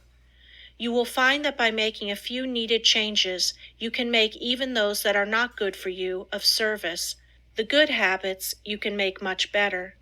The first thing I want you to realize is that all habits are governed consciously or unconsciously by the will. Most of us are forming new habits all the time. Very often, if you repeat something several times in the same way, you will have formed the habit of doing it that way. But the oftener you repeat it, the stronger that habit grows, and the more deeply it becomes embedded in your nature. After a habit has been in force for a long time, it becomes almost a part of you, and is therefore hard to overcome. But you can still break any habit by strong concentration on its opposite. All our life, so far as it has definite form, is but a mass of habits, practical, emotional, and intellectual, systematically organized, for our weal or woe, and bearing us irresistibly toward our destiny, whatever the latter may be. We are creatures of habits, imitators and copiers of our past selves. We are liable to be bent or curved as we can bend a piece of paper, and each fold leaves a crease, which makes it easier to make the fold there the next time. The intellect and will are spiritual functions. Still they are immersed in matter, and to every moment of theirs corresponds a movement in the brain, that is, in their material correlative. This is why habits of thought and habits of willing can be formed. All physical impressions are the carrying out of the actions of the will and intellect. Our nervous systems are what they are today because of the way they have been exercised. As we grow older, most of us become more and more like automatic machines. The habits we have formed increase in strength. We work in our old characteristic way. Your associates learn to expect you to do things in a certain way. So you see that your habits make a great difference in your life. And as it is just about as easy to form good habits as it is bad, you should form only the former. No one but yourself is responsible for your habits. You are free to form the habits that you should, and if everyone could realize the importance of forming the right kind of habits, what a different world this would be. How much happier everyone would be. Then all instead of the few might win success. Habits are formed more quickly when we are young, but if we have already passed the youthful plastic period, the time to start to control our habits is right now, as we will never be any younger. You will find the following maxims worth remembering. First maxim: we must make our nervous system our ally instead of our enemy. Second maxim: in the acquisition of a new habit, as in the leaving off of an old one, we must take care to launch ourselves with as strong and decided an initiative as possible. The man that is in the habit of doing the right thing from boyhood has only good motives, so it is very important for you that you concentrate assiduously on the habits that reinforce good motives. Surround yourself with every aid you can. Don't play with fire by forming bad habits. Make a new beginning today. Study why you have been doing certain things. If they are not for your good, shun them henceforth. Don't give in to a single temptation, for every time you do, you strengthen the chain of bad habits. Every time you keep a resolution, you break the chain that enslaves you. Third maxim: never allow an exception to occur till the new habit is securely rooted in your life. Here is the idea: you never want to give in until the new habit is fixed, else you undo all that has been accomplished by previous efforts. There are two opposing inclinations. One wants to be firm, and the other wants to give in. By your will you can become firm, through repetition. Fortify your will to be able to cope with any and all opposition. Fourth maxim: seize the very first possible opportunity to act on every resolution you make, and on every emotional prompting you may experience in the direction of the habits you aspire to gain. To make a resolve and not to keep it is of little value. So by all means keep every resolution you make, for you not only profit by the resolution, but it furnishes you with an exercise that causes the brain cells and physiological correlatives to form the habit of adjusting themselves to carry out resolutions. A tendency to act becomes efficiently ingrained in us in proportion to the uninterrupted frequency with which the actions actually occur, and the brain grows to their use. When a resolve or a fine glow of feeling is allowed to evaporate without bearing fruit, it is worse than a chance lost. If you keep your resolutions, you form a most valuable habit. If you break them, you form a most dangerous one. So concentrate on keeping them, whether important or unimportant, and remember it is just as important for this purpose to keep the unimportant, for by so doing you are forming a habit. Fifth maxim: keep the faculty of effort alive in you by a little gratuitous exercise every day. The more we exercise the will, the better we can control our habits. Every few days do something for no other reason than its difficulty, so that when the hour of dire need draws nigh, it may find you not unnerved or untrained to stand the test. Asceticism of this sort is like the insurance which a man pays on his house and goods. The tax does him no good at the time, and possibly may never bring him a return, but if the fire does come, his having paid it will be his salvation from ruin. So with the man who has daily insured himself to habits of concentrated attention, energetic volation, and self-denial in unnecessary things. He will stand like a tower when everything rocks around him, and his softer fellow mortals are winnowed like chaff in the blast. The young should be made to concentrate on their habits, and be made to realize that if they don't, they become walking bundles of injurious habits. Youth is the plastic state, and should be utilized in laying the foundation for a glorious future. The great value of habit for good and evil cannot be overestimated. Habit is the deepest law of human nature. No man is stronger than his habits, because his habits either build up his strength or decrease it. Why we are creatures of habits. Habits have often been called a labor-saving invention because when they are formed, they require less of both mental and material strength. The more deeply the habit becomes ingrained, the more automatic it becomes. Therefore, habit is an economizing tendency of our nature. For if it were not for habit, we should have to be more watchful. We walk across a crowded street. The habit of stopping and looking prevents us from being hurt. The right kind of habits keep us from making mistakes and mishaps. It is a well-known fact that the chauffeur is not able to master his machine safely until he has trained his body in a habitual way. When an emergency comes, he instantly knows what to do. Where safety depends on quickness, the operator must work automatically. Habits mean less risk, less fatigue, and greater accuracy. You do not want to become a slave to habits of a trivial nature. For instance, Wagner required a certain costume before he could compose corresponding parts of his operas. Schiller could never write with ease unless there were rotten apples in the drawer of his desk, from which he could now and then obtain an odor which seemed to him sweet. Gladstone had different desks for his different activities, so that when he worked on Homer, he never sat among habitual accompaniments of his legislative labors. In order to overcome undesirable habits, two things are necessary. You must have trained your will to do what you want it to do, and the stronger the will, the easier it will be to break a habit. Then you must make a resolution to do just the opposite of what the habit is. Therefore, one habit must replace another. If you have a strong will, you can tenaciously and persistently concentrate on removing the bad habit, and in a very short time, the good habit will gain the upper hand. I will bring this chapter to a close by giving Dr. Oppenheim's instructions for overcoming a habit. If you want to abolish a habit, and its accumulated circumstances as well, you must grapple with the matter as earnestly as you would with a physical enemy. You must go into the encounter with all tenacity of determination, with all fierceness of resolve, yea, even with a passion for success that may be called vindictive. No human enemy can be insidious, so persevering, as unrelenting as an unfavorable habit. It never sleeps. It needs no rest. It is like a parasite that grows with the growth of the supporting body, and like a parasite, it can best be killed by violent separation and crushing.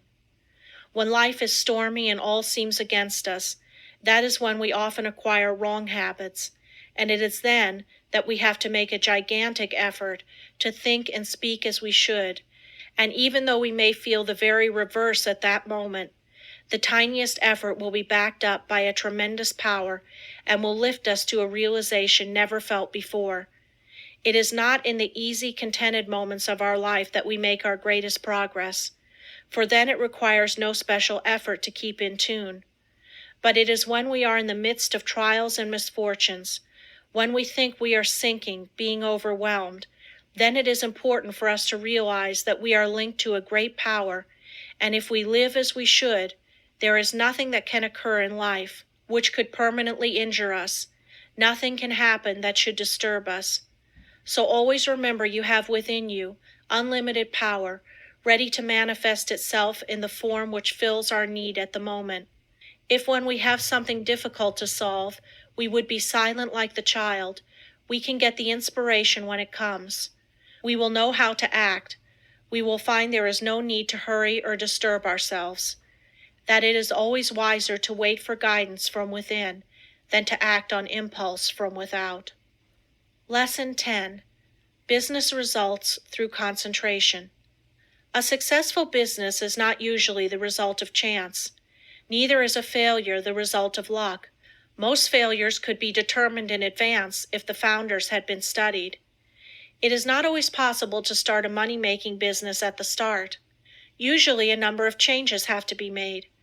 Plans do not work out as their creators thought they would. They may have to be changed a little, broadened it may be, here and there, and as you broaden your business, you broaden your power to achieve. You gain an intense and sustained desire to make your business a success. When you start a business, you may have but a vague notion of the way you will conduct it. You must fill in the details as you go along. You must concentrate on these details.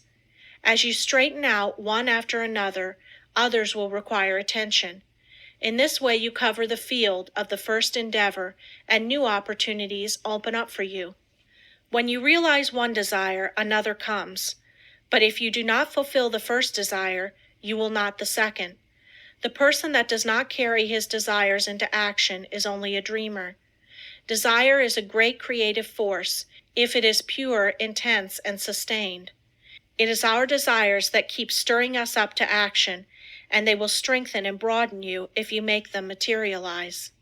Every man who achieves success deserves it.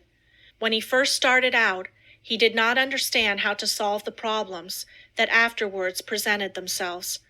But he did each thing as it came up in the very best way that he could, and this developed his power of doing bigger things. We become masters of business by learning to do well whatever we attempt.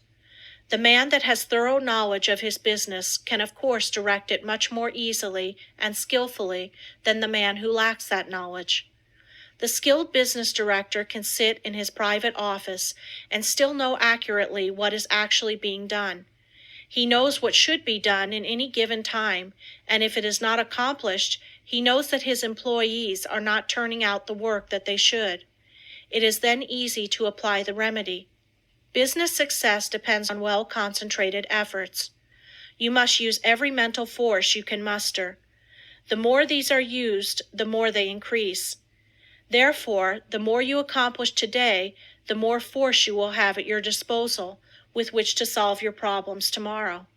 If you are working for someone else today and wish to start in a business for yourself, think over carefully what you would like to do.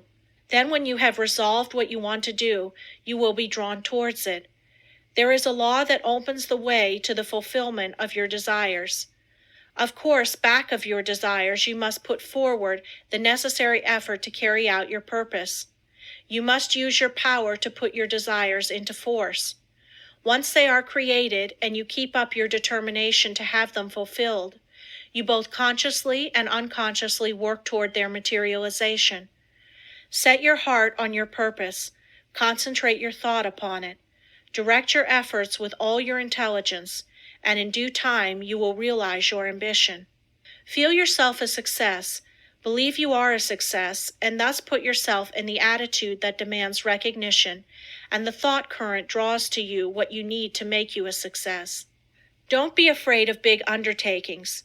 Go at them with grit, and pursue methods that you think will accomplish your purpose. You may not at first meet with entire success, but aim so high that if you fall a little short, you will still have accomplished much. What others have done, you can do. You may even do what others have been unable to do. Always keep a strong desire to succeed in your mind. Be in love with your aim and work, and make them, as far as possible, square with the rule of the greatest good to the greatest number, and your life cannot be a failure. The successful business attitude must be cultivated to make the most out of your life, the attitude of expecting great things from both yourself and others. It alone will often cause men to make good, to measure up to the best that is in them. It is not the spasmodic spurts that count on a long journey, but the steady efforts. Spurts fatigue and make it hard for you to continue. Rely on your own opinion. It should be as good as anyone else's. When once you reach a conclusion, abide by it. Let there be no doubt or wavering in your judgment. If you are uncertain about every decision you make, you will be subject to harassing doubts and fears which will render your judgment of little value. The man that decides according to what he thinks right and who learns from every mistake acquires a well-balanced mind that gets the best results. He gains the confidence of others. He is known as the man that knows what he wants, and not as the one that is as changeable as the weather. The man of today wants to do business with the man that he can depend upon. Uncertainties in the business world are meeting with more disfavor. Reliable firms want to do business with men of known qualities, with men of firmness, judgment, and reliability. So if you wish to start in business for yourself, your greatest asset, with the single exception of a sound physique, is that of a good reputation. A successful business is not hard to build if we can concentrate all our mental forces upon it. It is the man that is unsettled because he does not know what he wants that goes to the wall. We hear persons say that business is trying on the nerves, but it is the unsettling elements of fret and worry and suspense that are nerve exhausting, and not the business. Executing one's plans may cause fatigue.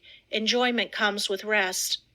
If there has not been any unnatural strain, the recuperative powers replace what energy has been lost. By attending to each day's work properly, you develop the capacity to do a greater work tomorrow. It is this gradual development that makes possible the carrying out of big plans. The man that figures out doing something each hour of the day gets somewhere. At the end of each day, you should be a step nearer your aim. Keep the idea in mind that you mean to go forward, that each day must mark an advance, and forward you will go. You do not even have to know the exact direction, so long as you are determined to find the way. But you must not turn back once you have started. Even the brilliant men's conceptions of the possibilities of their mental forces are so limited and below their real worth that they are far more likely to belittle their possibilities than they are to exaggerate them.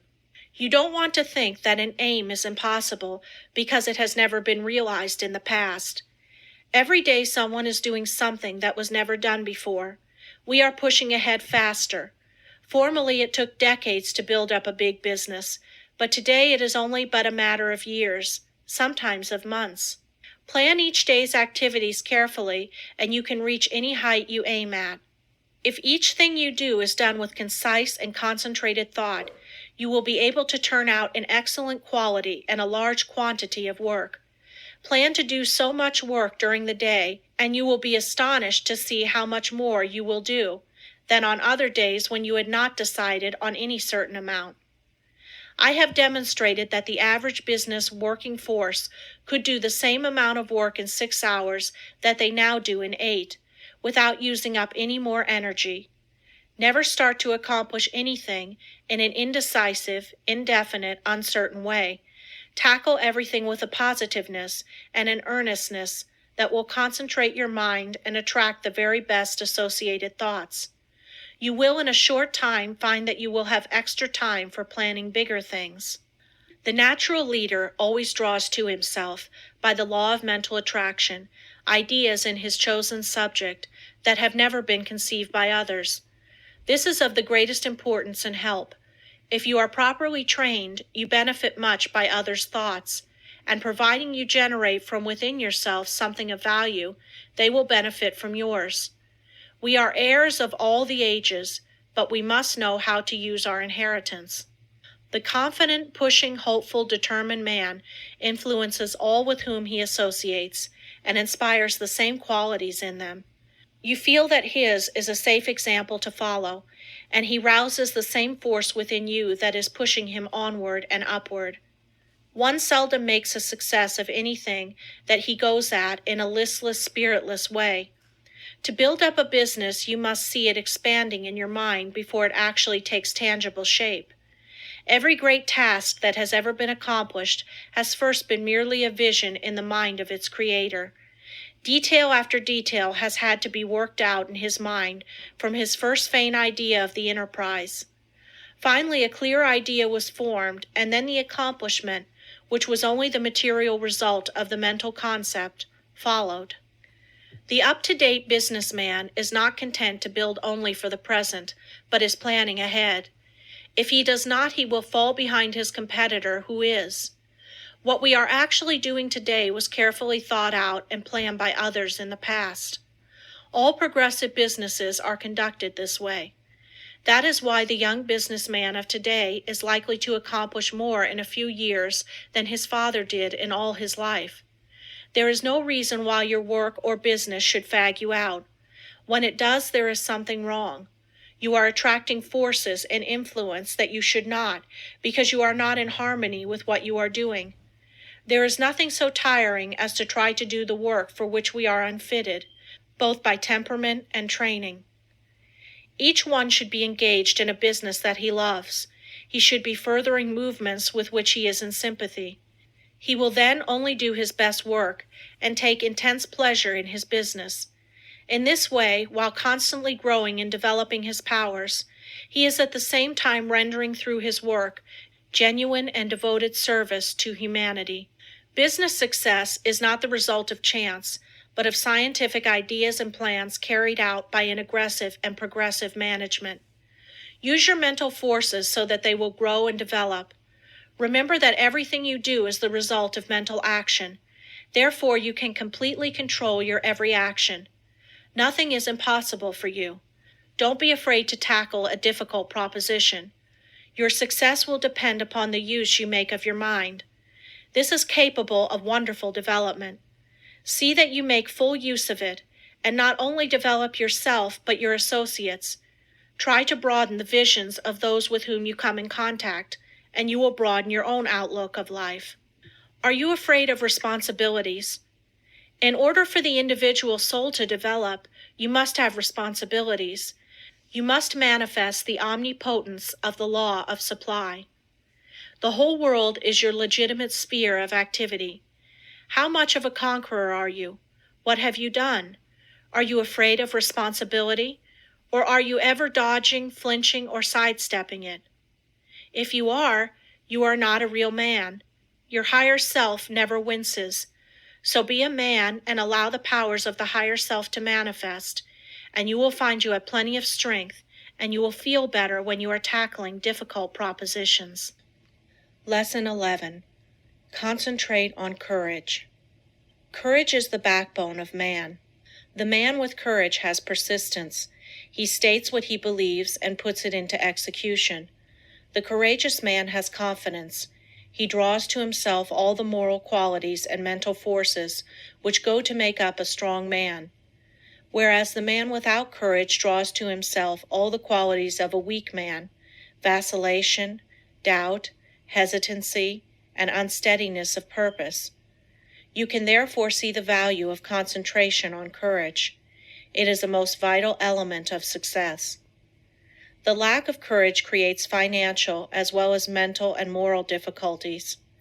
When a new problem comes, instead of looking upon it as something to be achieved, the man or woman without courage looks for reasons why it cannot be done, and failure is naturally the almost inevitable result. This is a subject well worthy of your study.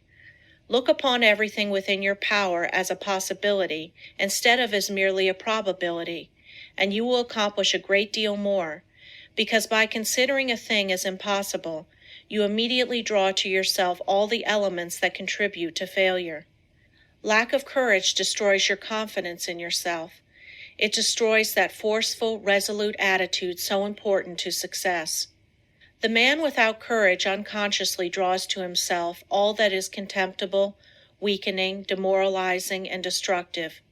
He then blames his luck when he does not secure the things he weakly desires. We must first have the courage to strongly desire something.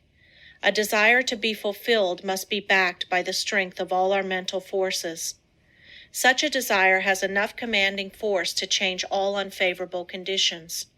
The man with courage commands, whether be on the battlefield or in business life. What is courage? It is the will to do. It takes no more energy to be courageous than to be cowardly. It is a matter of the right training in the right way. Courage concentrates the mental forces on the task at hand. It then directs them thoughtfully, steadily, deliberately, while attracting all the forces of success toward the desired end. Cowardice, on the other hand, dissipates both our mental and moral forces, thereby inviting failure. As we are creatures of habit, we should avoid persons that lack courage. They are easy to discover because of their habits of fear in attacking new problems. The man with courage is never afraid. Start out today with the idea that there is no reason why you should not be courageous. If any fear thoughts come to you, cast them off as you would the deadly viper. Form the habit of never thinking of anything unfavorable to yourself or anyone else. In dealing with difficulties, new or old, hold ever the thought, I am courageous. Whenever a doubt crosses the threshold of your mind, banish it. Remember, you as a master of your mind control its every thought, and here is a good one to often affirm. I have courage because I desire it, because I need it, because I use it, and because I refuse to become such a weakling as a cowardice produces. There is no justification for the loss of courage. The evils by which you will almost certainly be overwhelmed without it are far greater than those which courage will help you to meet and overcome. Right then must be the moralist who says that the only thing to fear is fear. Never let another's opinion affect you. He cannot tell you what you are able to do. He does not know what you can do with your forces. The truth is, you do not know yourself until you have put yourself to the test. Therefore, how can someone else know? Almost all wonderful achievements have been accomplished after it has been thoroughly demonstrated that they were impossibilities. Once we understand the law, all things are possible. If they were impossibilities, we could not conceive them. Just the moment you allow someone to influence you against what you think is right, you lose that confidence in yourself that inspires courage and carries with it all the forces which courage creates. Just the moment you begin to swerve in your plan, you begin to carry out another's thought and not your own. You become the directed and not the director. You forsake the courage and resolution of your own mind, and you therefore lack the very forces that you need to sustain and carry out your work. Instead of being self-reliant, you become timid, and this invites failure. When you permit yourself to be influenced from your plan by another, you are unable to judge as you should, because you have allowed another's influence to deprive you of your courage and determination, without absorbing any of his in return. So you are in much the same predicament as you would be in if you turned over all your worldly possessions to another without getting value received. Concentrate on just the opposite of fear, want, poverty, sickness, etc. Never doubt your own ability. You have plenty if you will just use it. A great many men are failures because they doubt their own capacity. Instead of building up strong mental forces which would be of the greatest use to them, their fear thoughts tear them down. Fear paralyzes energy. It keeps us from attracting the forces that go to make up success. Fear is the worst enemy we have. There are few people that really know that they can accomplish much.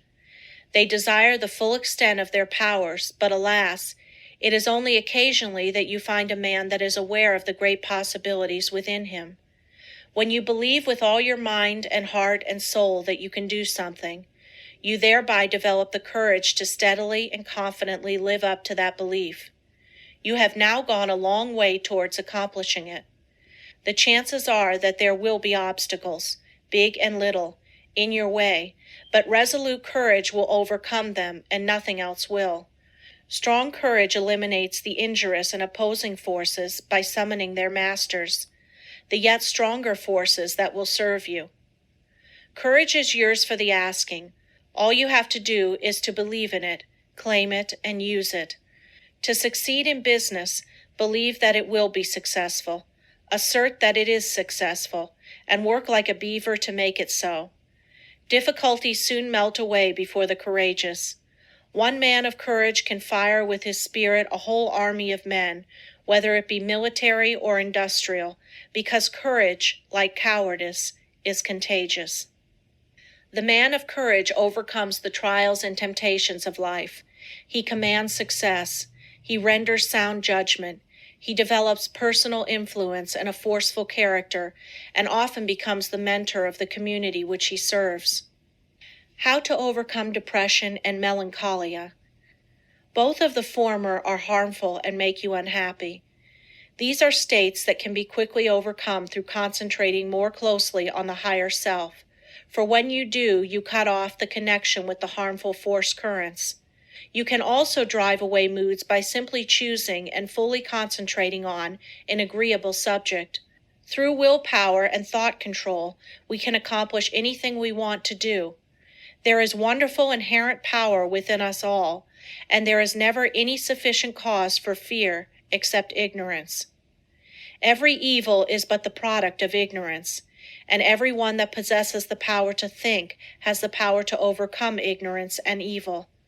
The pain that we suffer from doing evil are but the lessons of experience, and the object of the pain is to make us realize our ignorance. When we become depressed, it is evidence that our thought faculties are combining improperly and thereby attracting the wrong force currents. All that is necessary to do is to exercise the will and concentrate upon happy subjects. I will only think of subjects worthy of my higher self and its powers. Lesson 12. Concentrate on wealth. It was never intended that man should be poor. When wealth is obtained under the proper conditions, it broadens the life. Everything has its value. Everything has a good use and a bad use. The forces of mind, like wealth, can be directed either for good or evil. A little rest will recreate forces. Too much rest degenerates into laziness and brainless dreamy longings. If you acquire wealth unjustly from others, you are misusing your forces. But if your wealth comes through the right sources, you will be blessed. Through wealth, we can do things to uplift ourselves and humanity. Wealth is many persons' goal. It therefore stimulates their endeavor. They long for it in order to dress and live in such a way as to attract friends. Without friends, they would not be so particular of their surroundings. The fact is, the more attractive we make ourselves and our surroundings, the more inspiring are their influences. It is not conducive to proper thought to be surrounded by conditions that are uncongenial and unpleasant. So the first step toward acquiring wealth is to surround yourself with helpful influences. To claim for yourself an environment of culture, place yourself in it and be molded by its influences. Most great men of all ages have been comparatively rich. They have made or inherited money. Without money, they could not have accomplished what they did. The man engaged in physical drudgery is not likely to have the same high ideals as the man that can command comparative leisure. Wealth is usually the fruit of achievement. It is not, however, altogether the result of being industrious. Thousands of persons work hard who never grow wealthy. Others with much less effort acquire wealth. Seeing possibilities is another step toward acquiring wealth. A man may be as industrious as he can possibly be, but if he does not use his mental forces, he will be a laborer, to be directed by the man that uses to good advantage his mental forces. No one can become wealthy in an ordinary lifetime by mere savings from earnings. Many scrimp and economize all their lives, but by so doing waste all their vitality and energy. For example, I know a man that used to walk to work. It took him an hour to go and an hour to return. He could have taken a car and gone in 20 minutes. He saved 10 cents a day, but wasted an hour and a half. It was not a very profitable investment unless the time spent in physical exercise yielded him large returns in the way of health. The same amount of time spent in concentrated effort to overcome his unfavorable business environment might have firmly planted his feet in the path of prosperity. One of the big mistakes made by many persons of the present generation is that they associate with those who fail to call out or develop the best that is in them. When the social side of life is developed too exclusively, as it often is, and recreation or entertainment becomes the leading motive of a person's life, he acquires habits of extravagance instead of economy, habits of wasting his resources, physical, mental, moral, and spiritual, instead of conserving them. He is, in consequence, lacking in proper motivation. His God-given powers and forces are undeveloped, and he inevitably brings poor judgment to bear upon all the higher relationships of life. While as to his financial fortunes, he is ever the leaner, often a parasite, and always, if opportunity affords, as heavy a consumer as he is a poor producer. It seems a part of the tragedy of life that these persons have to be taught such painful lessons before they can understand the forces and laws that regulate life. Few profit by the mistakes of others. They must experience them for themselves and then apply the knowledge so gained in reconstructing their lives. Any man that has ever amounted to anything has never done a great deal of detail work for long periods at any given time. He needs his time to reflect. He does not do his duties today in the same way as yesterday, but as the result of deliberate and concentrated effort, constantly tries to improve his methods. The other day I attended a lecture on prosperity. I knew the lecturer had been practically broke for 10 years. I wanted to hear what he had to say. He spoke very well. He no doubt benefited some of his hearers, but he had not profited by his own teachings. I introduced myself and asked him if he believed in his maxims. He said he did. I asked him if they made him prosperous. He said not exactly. I asked him why. He answered that he thought he was fated not to experience prosperity. In half an hour I showed that man why poverty had always been his companion. He had dressed poorly. He held his lectures in poor surroundings. By his actions and beliefs he attracted poverty. He did not realize that his thoughts and his surroundings exercised an unfavorable influence. I said, thoughts are moving forces, great powers. Thoughts of wealth attract wealth. Therefore, if you desire wealth, you must attract the forces that will help you to secure it. Your thoughts attract a similar kind of thoughts. If you hold thoughts of poverty, you attract poverty. If you make up your mind you are going to be wealthy, you will instill this thought into all your mental forces, and you will at the same time use every external condition to help you. Many persons are of the opinion that if you have money, it is easy to make more money. But this is not necessarily true. 90% of the men that start in business fail. Money will not enable one to accumulate much more unless he is trained to seek and use good opportunities for its investment. If he inherits money, the chances are that he will lose it. While if he has made it, he not only knows its value, but has developed the power to use it as well as to make more if he loses it. Business success today depends on foresight, good judgment, grit, firm resolution, and settled purpose. But never forget that thought is as real a force as electricity. Let your thoughts be such that you will send out as good as you receive. If you do not, you are not enriching others, and therefore deserve not to be enriched. The man that tries to get all he can from others for nothing becomes so selfish and mean that he does not even enjoy his own acquisitions. We see examples of this every day. What we take from others will in turn be taken from us. All obligations have to be met fairly and squarely. We cannot reach perfection until we discharge every obligation of our lives. We all realize this, so why not willingly give a fair exchange for all that we receive? Again, I repeat that the first as well as the last step in acquiring wealth is to surround yourself with good influences, good thought, good health, good home and business environment, and successful business associates. Cultivate by every legitimate means the acquaintance of men of big caliber. Bring your thought vibrations in regard to business into harmony with theirs.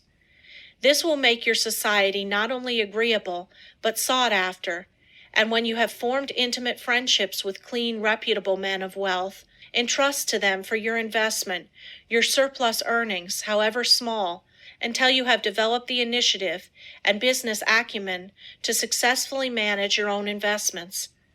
By this time you will, through such associations, have found your place in life, which if you have rightly concentrated upon and used your opportunities, will not be among men of small parts.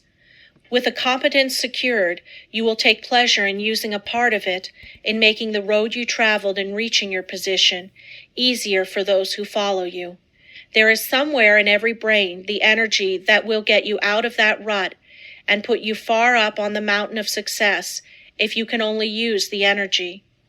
You know that gasoline in the engine of an automobile doesn't move the car until the spark comes to explode the gasoline. So it is with the mind of man. We are not speaking now of men of great genius, but of average, able citizens. Each one of them has in his brain the capacity to climb over the word impossible and get into the successful country beyond. And hope, Self-confidence and the determination to do something supply the spark that makes the energy work. Lesson 13. You can concentrate, but will you? All have the ability to concentrate, but will you? You can, but whether you will or not depends on you. It is one thing to be able to do something, and another thing to do it. There is far more ability not used than is used. Why do not more men of ability make something of themselves? There are comparatively few successful men, but many ambitious ones. Why do not more get along? Cases may differ, but the fault is usually their own. They have had chances, perhaps better ones than some others, that have made good. What would you like to do that you are not doing? If you think you should be getting on better, why don't you? Study yourself carefully. Learn your shortcomings. Sometimes only a mere trifle keeps one from branching out and becoming a success. Discover why you have not been making good, the cause of your failure. Have you been expecting someone to lead you or to make a way for you? If you have, concentrate on a new line of thought. There are two things absolutely necessary for success: energy and the will to succeed. Nothing can take the place of either of these. Most of us will not have an easy path to follow, so don't expect to find one. The hard knocks develop our courage and moral stamina. The persons that live in an indolent and slipshod way never have any. They have never faced conditions and therefore don't know how. The world is no better for their living. We must make favorable conditions and not expect them to shape themselves.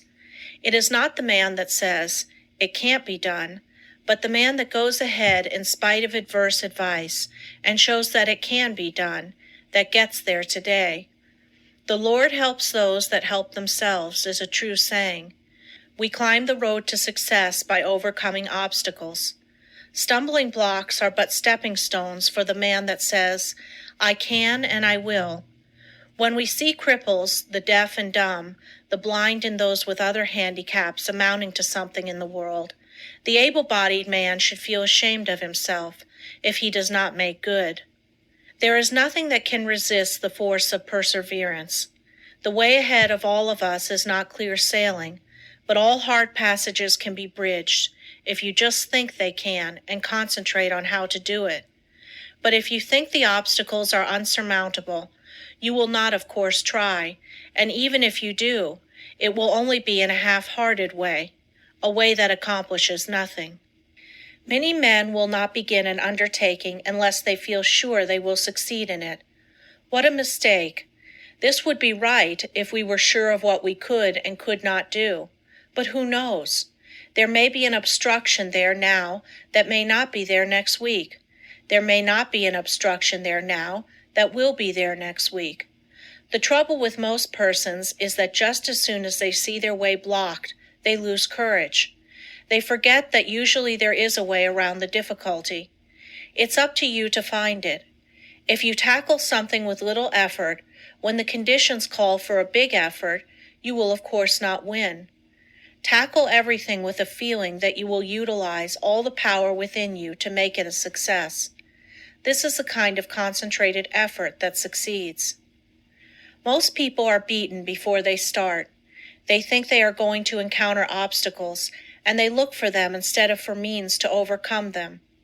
The result is that they increase their obstacles instead of diminishing them. Have you ever undertaken something that you thought would be hard, but afterwards found it to be easy?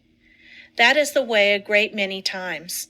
The things that look difficult in advance turn out to be easy of conquest when once encountered.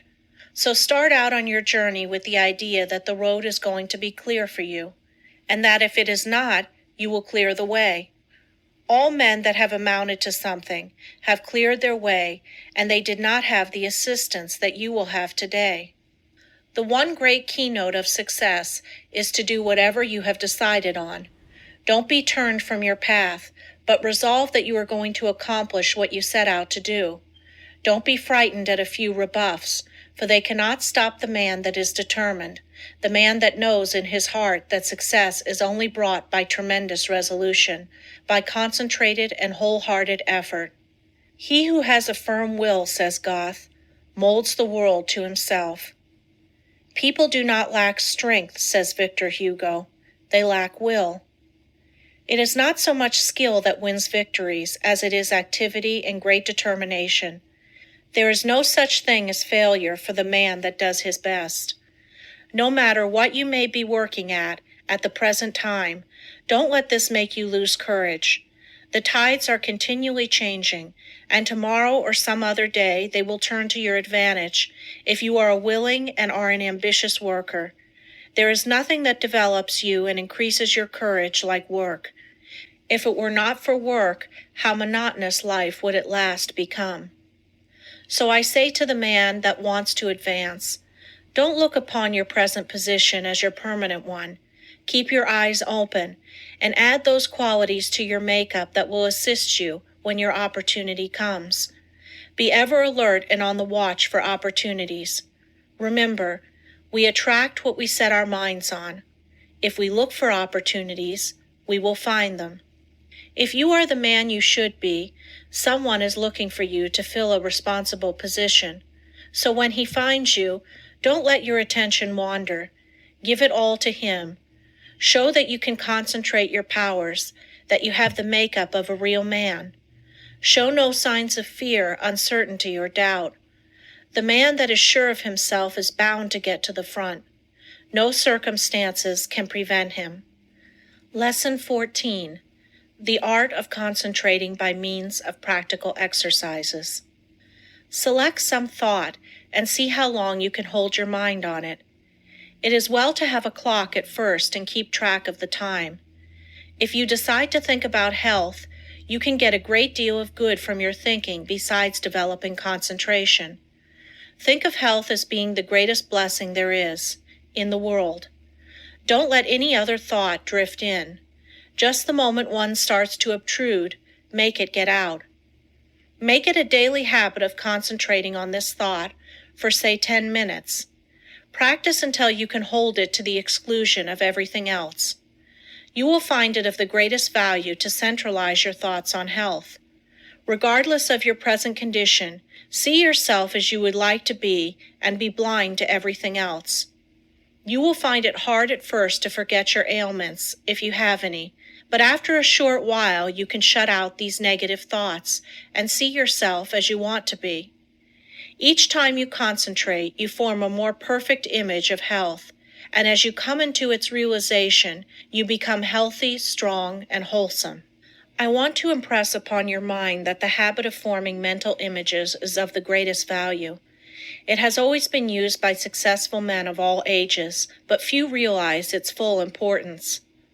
Do you know that you are continually acting according to the images you form? If you allow yourself to mold negative images, you unconsciously build a negative disposition. You will think of poverty, weakness, disease, fear, etc. Just as surely as you think of these, will your objective life express itself in a like way. Just what we think, we will manifest in the external world. In deep concentration, you become linked with the great creative spirit of the universe, and the creative energy then flows through you, vitalizing your creations into form. In deep concentration, your mind becomes attuned with the infinite and registers the cosmic intelligence and receives its messages. You become so full of the cosmic energy that you are literally flooded with divine power. This is a most desired state. It is then we realize the advantages of being connected with the supra-consciousness. The supra-consciousness registers the higher cosmic vibrations. It is often referred to as the wireless station, the message recorded coming from the universal mind. There are very few that reach this stage of concentration. Very few even know that it is possible. They think concentration means limitation to one subject. But this deeper concentration that brings us into harmony with the infinite is that which produces and maintains health. When you have once come in contact with your supra-consciousness, You become the controller of your human thoughts. That which comes to you is higher than human thoughts. It is often spoken of as cosmic consciousness. Once it is experienced, it is never forgotten. Naturally, it requires a good deal of training to reach this state, but when you do, it becomes easier each time to do, and in the course of time you can become possessed of power which was unknown to you before. You are able to direct the expression of almost infinite power while in this deeper state of concentration. Exercises in concentration. The rays of the sun, when focused upon an object by means of a sunglass, produce a heat many times greater than the scattered rays of the same source of light and heat. This is true of attention. Scatter it and you get but ordinary results. But center it upon one thing and you secure much better results. When you focus your attention upon an object, your every action, voluntary and involuntary, is in the direction of attaining that object. If you will focus your energies upon a thing to the exclusion of everything else, you generate the force that can bring you what you want. When you focus your thought, you increase its strength. The exercises that follow are tedious and monotonous, but useful. If you will persist in them, you will find they are very valuable, as they increase your powers of concentration. Before proceeding with the exercises, I will answer a question that just comes to me. This person says after he works all day, he is too tired to practice any exercise. But this is not true. We will say he comes home all tired out, eats his supper, and sits down to rest. If his work has been mental, the thought which has been occupying his mind returns to him, and this prevents him from securing the rest he needs. It is an admitted fact that certain thoughts call into operation a certain set of brain cells. The other cells, of course, are not busy at that time and are rested. Now, if you take up something that is just different from what you have been doing during the day, you will use the cells that have not done anything and give those that have had work to do a rest. So you should regulate the evenings that you have and call forth an entirely different line of thought, so as not to use the cells which you have tired out during the day. If you will center your attention on a new thought, you relieve the old cells from vibrating with excitement, and they get their needed rest. The other cells that have been idle all day want to work, and you will find you can enjoy your evenings while securing needed rest. Once you have learned to master your thoughts, you will be able to change them just as easily as you change your clothes. Remember, the real requisite of centering is to be able to shut out outside thoughts, anything foreign to the subject. Now, in order to control your intention, first gain control over the body. This must be brought under direct control of the mind under the control of the will. Your will is strong enough to do anything you wish, but you must realize that it is. The mind can be greatly strengthened by being brought under the direct influence of the will. When the mind is properly strengthened by the impulse of the will, it becomes a powerful transmitter of thought because it has more force. The best time to concentrate is after reading something that is inspiring, as you are then mentally and spiritually exalted in the desired realm. Then is the time you are ready for deep concentration. If you are in your room first, see that your windows are up and the air is good. Lie down flat on your bed without a pillow. See that every muscle is relaxed. Now breathe slowly, filling the lungs comfortably full of fresh air. Hold this as long as you can without straining yourself. Then exhale slowly. Exhale in an easy, rhythmic way. Breathe this way for 5 minutes, letting the divine breath flow through you, which will cleanse and rejuvenate every cell of brain and body. You are then ready to proceed. Now think how quiet and relaxed you are.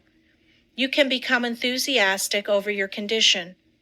Just think of yourself as getting ready to receive knowledge that is far greater than you have ever received before.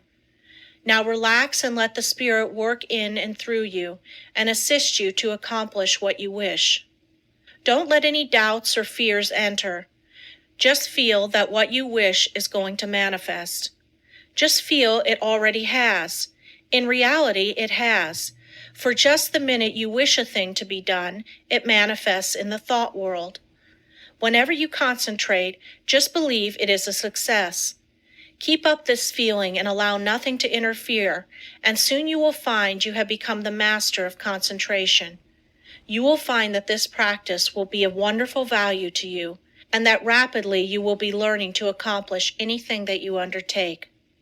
It will be necessary to first train the body to obey the commands of the mind. I want you to gain control over your muscular movements. The following exercise is especially good in assisting you to acquire perfect control of the muscles. Exercise 1. Sit in a comfortable chair and see how still you can keep. This is not as easy as it seems.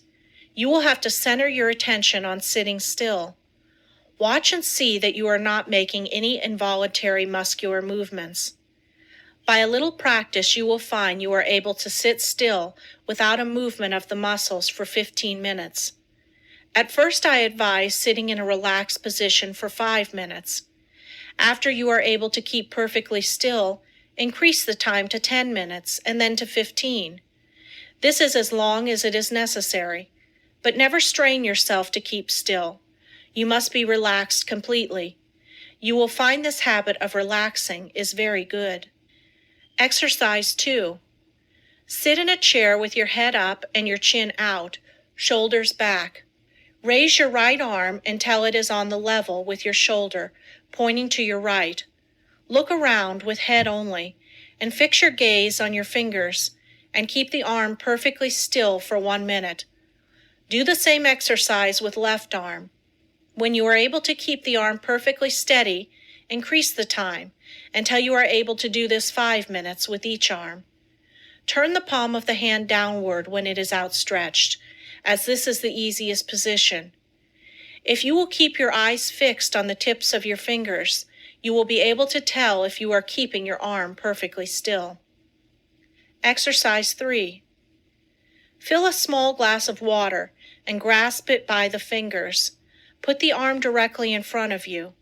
Now fix the eyes upon the glass and try to keep the arm so steady that no movement will be noticeable. Do this first for 1 moment and then increase it to 5. Do the exercise with first one arm and then the other. Exercise 4. Watch yourself during the day and see that your muscles do not become tense or strained. See how easy and relaxed you can keep yourself. See how poised you can be at all times. Cultivate a self-poised manner instead of a nervous, strained appearance. This mental feeling will improve your carriage and demeanor. Stop all useless gestures and movements of the body. These mean that you have not proper control over your body. After you have acquired this control, notice how ill at ease people are that they have not gained this control. I have just been sizing up a salesman that has just left me. Part of his body kept moving all the time. I just felt like saying to him, "Do you know how much better appearance you would make if you would just learn to speak with your voice instead of trying to express what you say with your whole body? Just watch those that interview you and see how they lack poise." Get rid of any habit you have of twitching or jerking any part of your body. You will find you make many involuntary movements. You can quickly stop any of these by merely centering your attention on the thought, "I will not." If you are in the habit of letting noises upset you, just exercise control. When the door slams or something falls, etc., just think of these as exercises in self-control. You will find many exercises like this in your daily routine. The purpose of the above exercises is to gain control over the involuntary muscular movement, making your actions entirely voluntary. The following exercises are arranged to bring your voluntary muscles under the control of the will, so that your mental forces may control your muscular movements. Exercise 5. Move your chair up to a table, placing your hands upon it, clenching the fists, keeping the back of the hand on the table, and the thumb doubled over the fingers. Now fix your gaze upon the fist for a while, then gradually extend the thumb, keeping your whole attention fixed upon the act, just as if it was a matter of great importance. Then gradually extend your first finger, then your second, and so on, until you open the rest. Then reverse the process, closing first, the last one opened, and then the rest, and finally you will have the fist again in the original position, with the thumb closed over the finger. Do this exercise with the left hand. Keep up this exercise first with one hand, and then the other, until you have done it 5 times with each hand. In a few days you can increase it to 10 times. The chances are that the above exercises will at first make you tired, but it is important for you to practice these monotonous exercises so you can train your attention. It also gives you control over your muscular movement. The attention, of course, must be kept closely on each movement of the hand.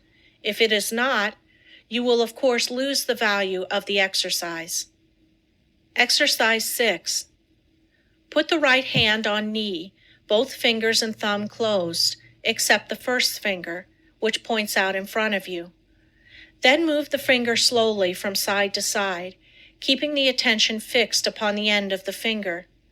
You can make up a variety of exercises like these. It is good training to plan out different ones.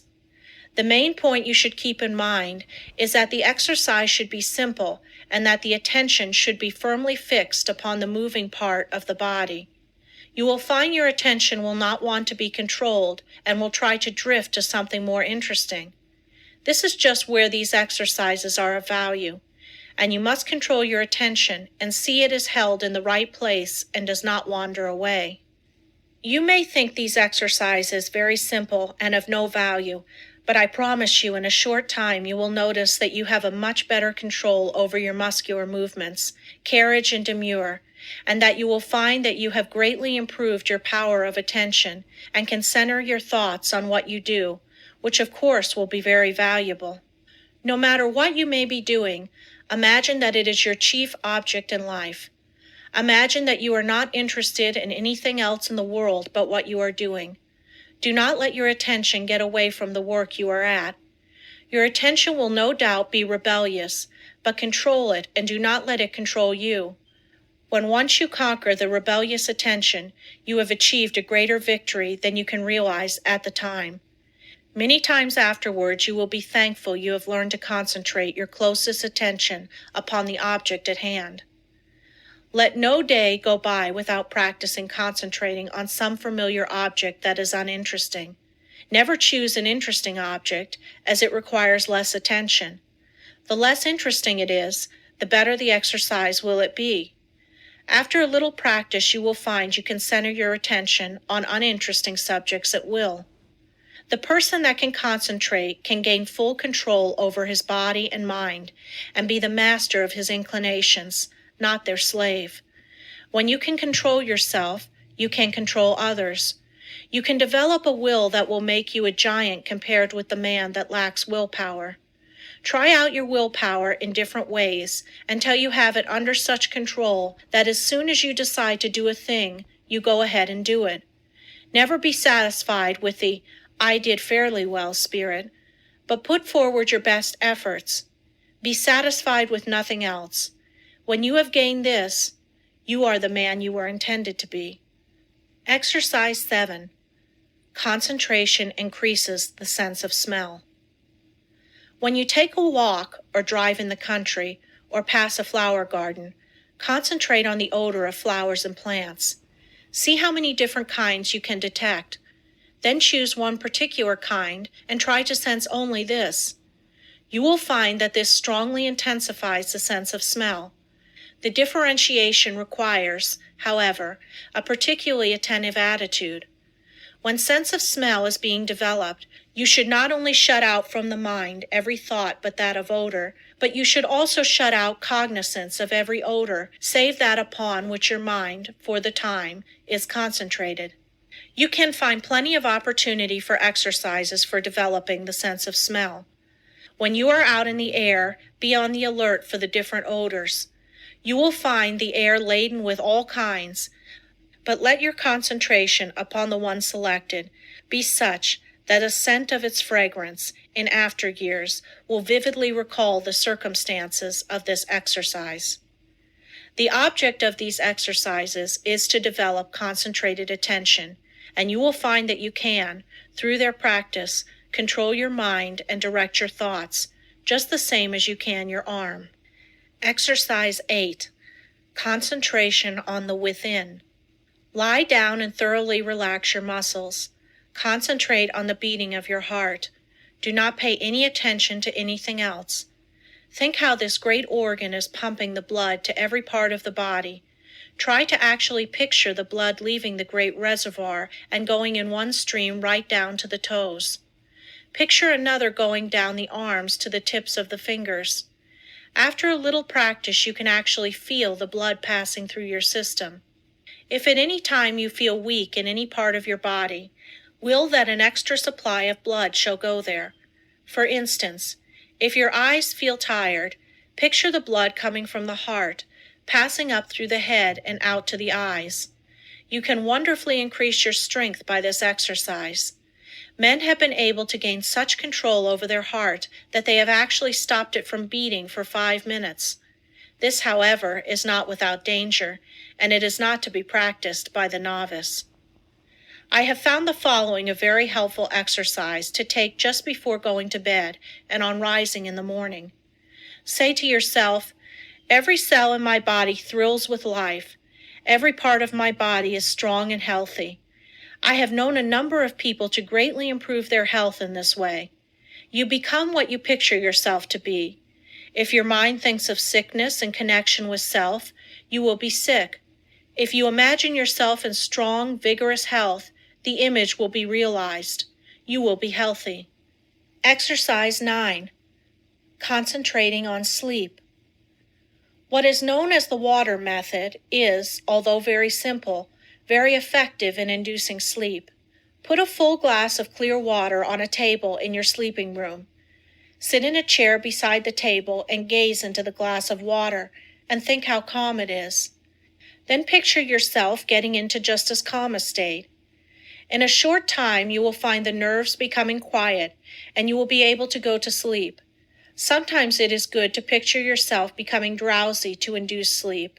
And again, the most persistent insomnia has been overcome by one thinking of himself as some innate object, for instance, a hollow log in the depths of the cool, quiet forest.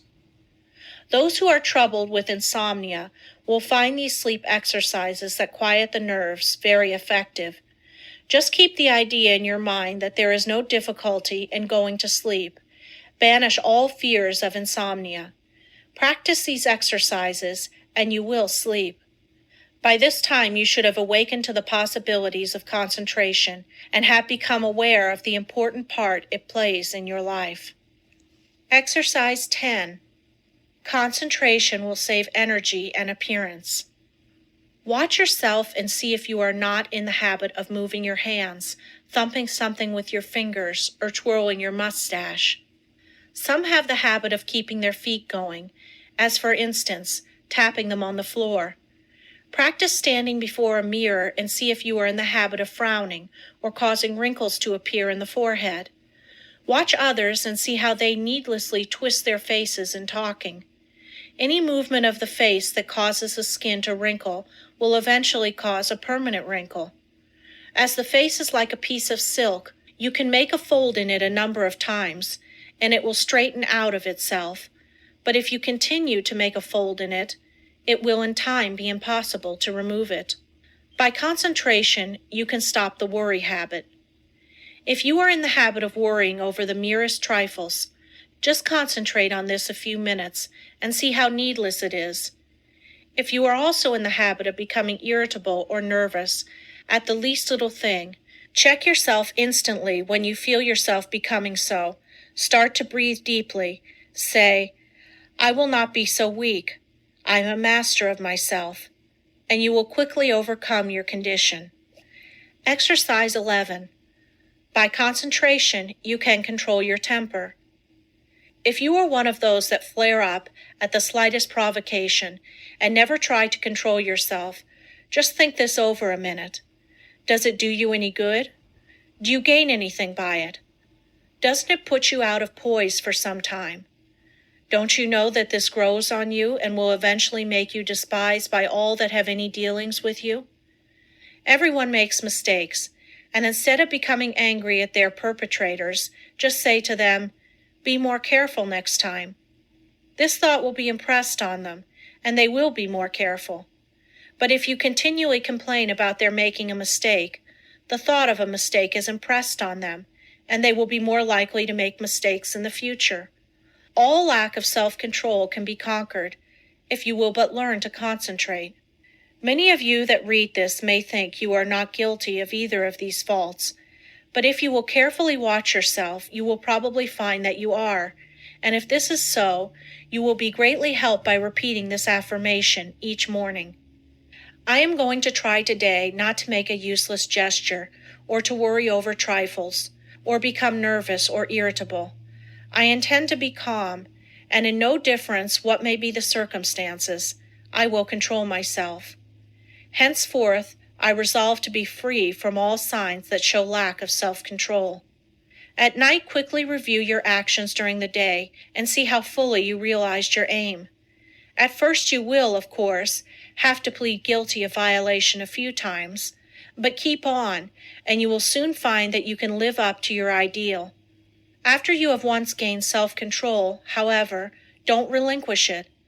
For some time it will still be necessary to repeat the affirmation in the morning and square your conduct with it in the evening. Keep up the good work until at last the habit of self-control is so firmly fixed that you could not break it even though you tried. I have had many persons tell me that this affirmation and daily review made a wonderful difference in their lives. You too will notice a difference if you live up to these instructions. Exercise 12. Practice talking before a glass. Make 2 marks on your mirror on a level with your eyes, and think of them as 2 human eyes looking into yours. Your eyes will probably blink a little at first. Do not move your head, but stand erect. Concentrate all your thoughts on keeping your head perfectly still. Do not let another thought come into your mind. Then, still keeping the head, eyes, and body still, think that you look like a reliable man or woman should, like a person that anyone would have confidence in. Do not let your appearance be such as to justify the remark, "I don't like his appearance.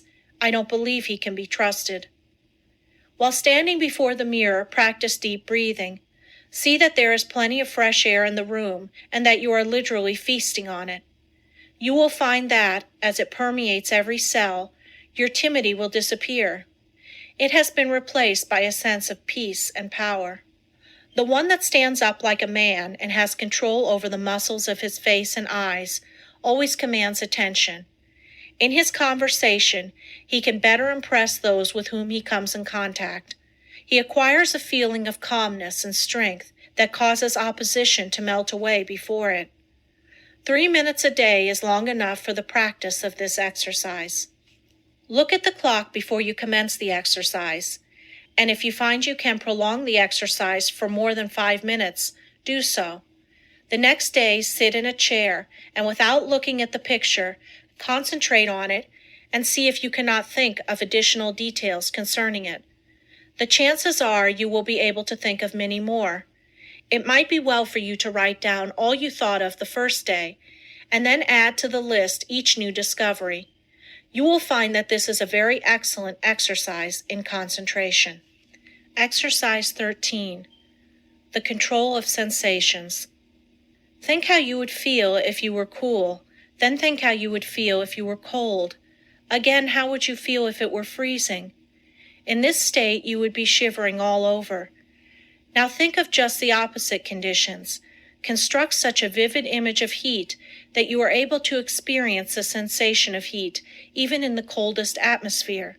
It is possible to train your imagination until you do this, and it can then be turned to practical account in making undesirable conditions bearable. You can think of many very good exercises like this. For instance, If you feel yourself getting hungry or thirsty, and for any reason you do not wish to eat, do not think of how hungry or thirsty you are, but just visualize yourself as finishing a hearty meal. Again, when you experience pain, do not increase it by thinking about it, but do something to divert your attention, and the pain will seem to decrease. If you will start practicing along this line systematically, you will soon gain a wonderful control over the things that affect your physical comfort. Exercise 14. The Eastern way of concentrating. Sit in a chair with a high back in upright position. Press one finger against the right nostril. Now take a long, deep breath, drawing the breath in gently as you count 10. Then expel the breath through the right nostril as you count 10. Repeat this exercise with the opposite nostril. This exercise should be done at least 20 times at each sitting. Exercise 15. Controlling desires. Desire, which is one of the hardest forces to control, will furnish you with excellent exercises in concentration. It seems natural to want to tell others what you know, but by learning to control these desires, you can wonderfully strengthen your powers of concentration. Remember, you have all that you can do to attend to your own business. Do not waste your time in thinking of others or in gossiping about them. If from your own observation you learn something about another person that is detrimental, keep it to yourself. Your opinion may afterwards turn out to be wrong anyway, but whether right or wrong, you have strengthened your will by controlling your desire to communicate your views. If you hear good news, resist the desire to tell it to the first person you meet, and you will be benefited thereby. It will require the concentration of all your powers of resistance to prohibit the desire to tell. After you feel that you have complete control over your desires, you can then tell your news. But you must be able to suppress the desire to communicate the news until you are fully ready to tell it. Persons that do not possess this power of control over desires are apt to tell things that they should not, thereby often involving both themselves and others in needless trouble. If you are in the habit of getting excited when you hear unpleasant news, just control yourself and receive it without any exclamation of surprise. Say to yourself, "Nothing is going to cause me to lose my self-control." You will find from experience that this self-control will be worth much to you in business. You will be looked upon as a cool-headed businessman, and this in time becomes a valuable business asset. Of course, circumstances alter cases. At times it is necessary to become enthused, but be ever on the lookout for opportunities for the practice of self-control. He that ruleth his spirit is greater than he that ruleth a city. Exercise 16. When you read. No one can think without first concentrating his thoughts on the subject in hand. Every man and woman should train himself to think clearly. An excellent exercise is to read some short story and then write just an abridged statement. Read an article in a newspaper and see how in a few words you can express it. Reading an article to get only the essentials requires the closest concentration. If you are unable to write out what you read, you will know you are weak in concentration. Instead of writing it out, you can express it orally if you wish. Go to your room and deliver it as if you were talking to someone. You will find exercises like this of the greatest value in developing concentration and learning to think. After you have practiced a number of these simple exercises, read a book for 20 minutes and then write down what you have read. The chances are that first you will not remember very many details, but with a little practice you will be able to write a very good account of what you have read. The closer the concentration, the more accurate the account will be. It is a good idea when time is limited to read only a short sentence and then try to write it down word for word. When you are able to do this, read 2 or more sentences and treat similarly. The practice will produce very good results if you keep it up until the habit is fixed. If you will just utilize your spare time in practicing exercises like those suggested, you can gain wonderful powers of concentration. You will find that in order to remember every word in a sentence, you must keep out every thought but that which you wish to remember, and this power of inhibition alone will more than compensate for the trouble of the exercise. Of course, success in all of the above depends largely upon cultivating, through the closest concentration, the power to image or picture what you read, upon the power, as one writer expresses it, of letting the mountains of which we hear loom before us, and the rivers of which we read roll at our feet. Exercise 17. Concentration overcomes bad habits. If you have a habit that you want to get rid of, shut your eyes and imagine that your real self is standing before you. Now try the power of affirmation. Say to yourself, "You are not a weakling. You can stop this habit if you want to. This habit is bad and you want to break it." Just imagine that you are someone else giving this advice. This is a very valuable practice. You, in time, see yourself as others see you. The habit loses its power over you and you are free. If you will just form the mental image of controlling yourself as another person might, you will take a delight in breaking bad habits. I have known a number of men to break themselves of drinking in this way. Exercise 18. Watch concentration. Sit in a chair and place a clock with the second hand on the table. Follow the second hand with your eyes as it goes around. Keep this up for 5 minutes, thinking of nothing else but the second hand. This is a very good exercise when you only have a few minutes to spare, if you are able to keep every other thought in the stream of consciousness subordinate to it. As there is little that is particularly interesting about the second hand, it is hard to do this, but in the extra effort of willpower required to make it successful lies its value. Always try to keep as still as possible during these exercises. In this way you gain control over nerves, and this quieting effect is very good for them. Exercise 19. Faith concentration. A belief in the power to concentrate is of course very important. I purposely did not put this exercise in the beginning where it naturally belongs, because I wanted you to know that you could learn to concentrate. If you have practiced the above exercises, you have now developed this concentration power to a considerable extent, and therefore you have faith in the power of concentration, but you can still become a much stronger believer in it. We will say that you have some desire or wish you want fulfilled, or that you need some special advice.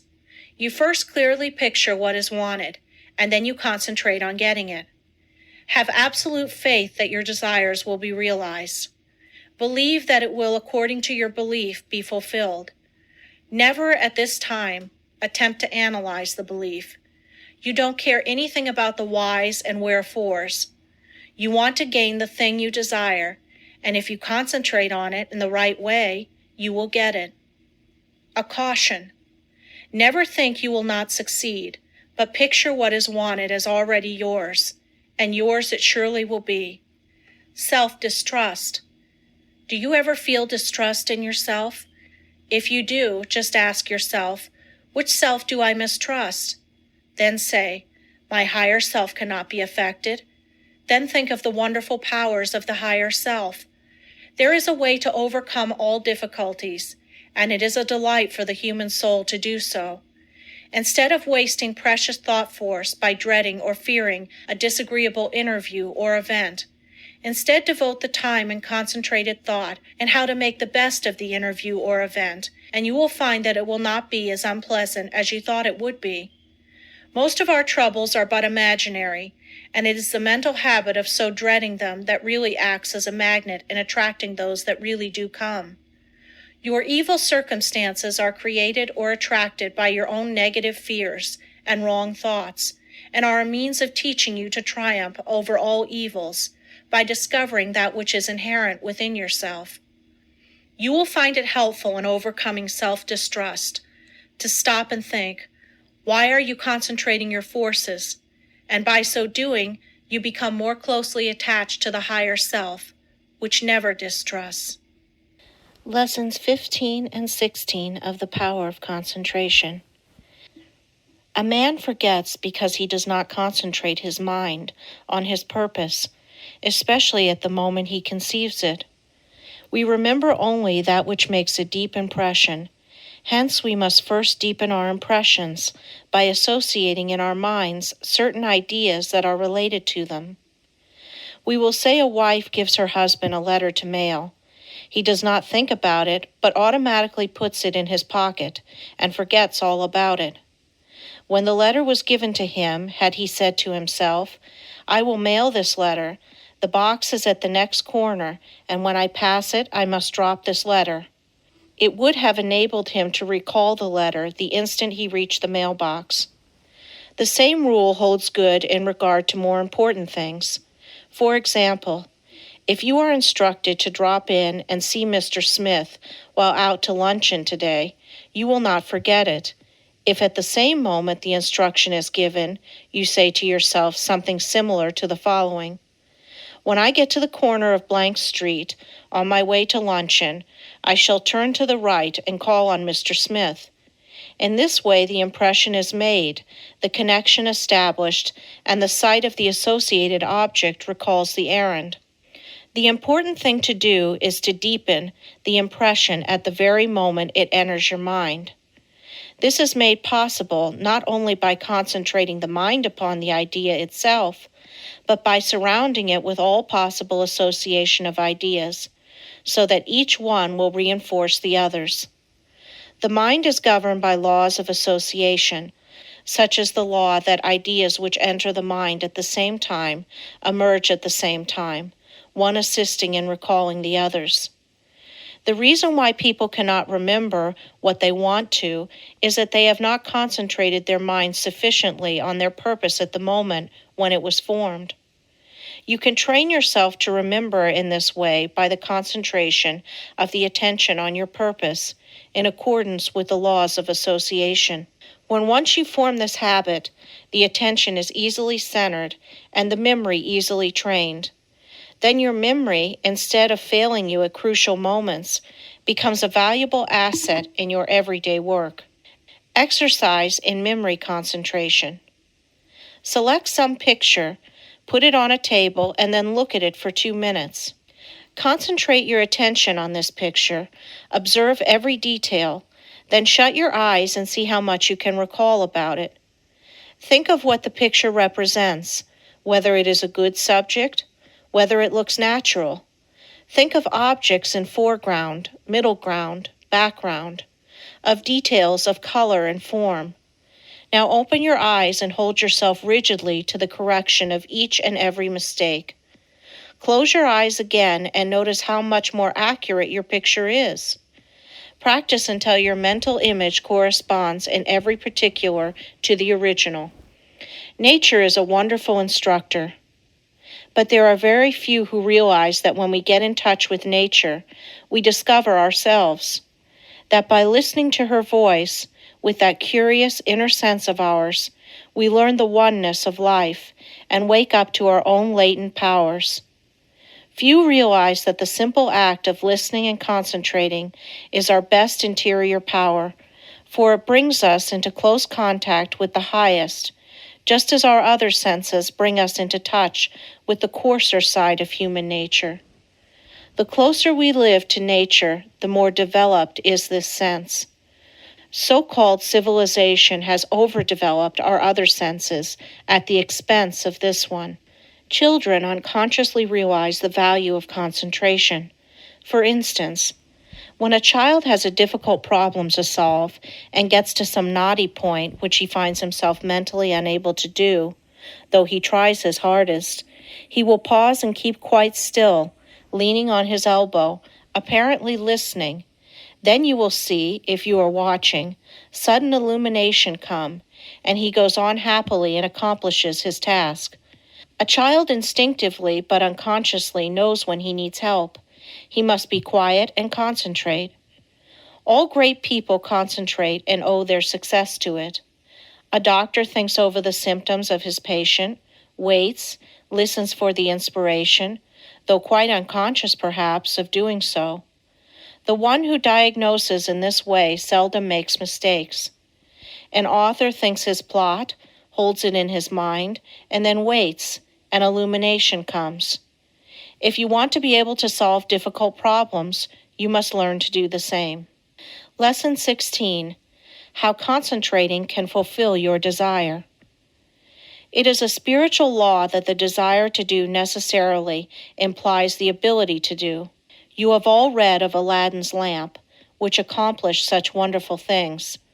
This, of course, is only a fairy story, but it illustrates the fact that man has within him the power, if he is able to use it, to gratify his every wish. If you are unable to satisfy your deepest longings, it is time you learn how to use your God-given powers. You will soon be conscious that you have latent powers within capable, when once developed, of revealing to you priceless knowledge and unlimited possibilities of success. Man should have plenty of everything, and not merely substance to live on, as so many have. All natural disease can be realized. It would be wrong for the infinite to create wants that could not be supplied. Man's very soul is in his power to think, and it therefore is the essence of all created things. Every instinct of man leads to thought, and in every thought there is great possibility, because true thought development, when allied to those mysterious powers that perhaps transcend it, has been the cause of all the world's true progress. In the silence we become conscious of that something which transcends thought, and which uses thought as a medium for expression. Many have glimpses of that something, but few ever reach the state where the mind is steady enough to fathom these depths. Silent, concentrated thought is more potent than spoken words, for speech distracts from the focusing power of the mind by drawing more and more attention to the without. Man must learn more and more to depend on himself, to seek more for the infinite within. It is from this source alone that he ever gains the power to solve his practical difficulties. No one should give up when there is always the resources of infinity. The cause of failure is that men search in the wrong direction for success, because they are not conscious of their real powers that when used are capable of guiding them. The infinite within is foreign to those persons who go through life without developing their spiritual powers. But the infinite helps only he who helps himself. There is no such thing as a special providence. Man will not receive help from the infinite except to the extent that he believes and hopes and prays for help from this great source. Concentrate on what you want and get it. The weakling is controlled by conditions. The strong man controls his conditions. You can be either the conqueror or the conquered. By the law of concentration, you can achieve your heart's desire. This law is so powerful that that which at first seems impossible becomes attainable. By this law, what you at first see as a dream becomes a reality. Remember that the first step in concentration is to form a mental image of what you wish to accomplish.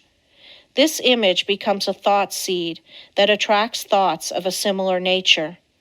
Around this thought, when it is once planted in the imagination or creative region of the mind, you group or build associated thoughts which continue to grow as long as your desire is keen enough to compel close concentration. Form the habit of thinking of something you wish to accomplish for 5 minutes each day. Shut every other thought out of consciousness. Be confident that you will succeed. Make up your mind that all obstacles that are in your way will be overcome and you can rise above any environment. You do this by utilizing the natural laws of the thought world, which are all powerful. A great aid in the development of concentration is to write out your thoughts on that which lies nearest your heart, and to continue, little by little, to add to it until you have as nearly as possible exhausted the subject. You will find that each day, as you focus your forces on this thought at the center of the stream of consciousness, new plans, ideas, and methods will flash into your mind. There is a law of attraction that will help you accomplish your purpose.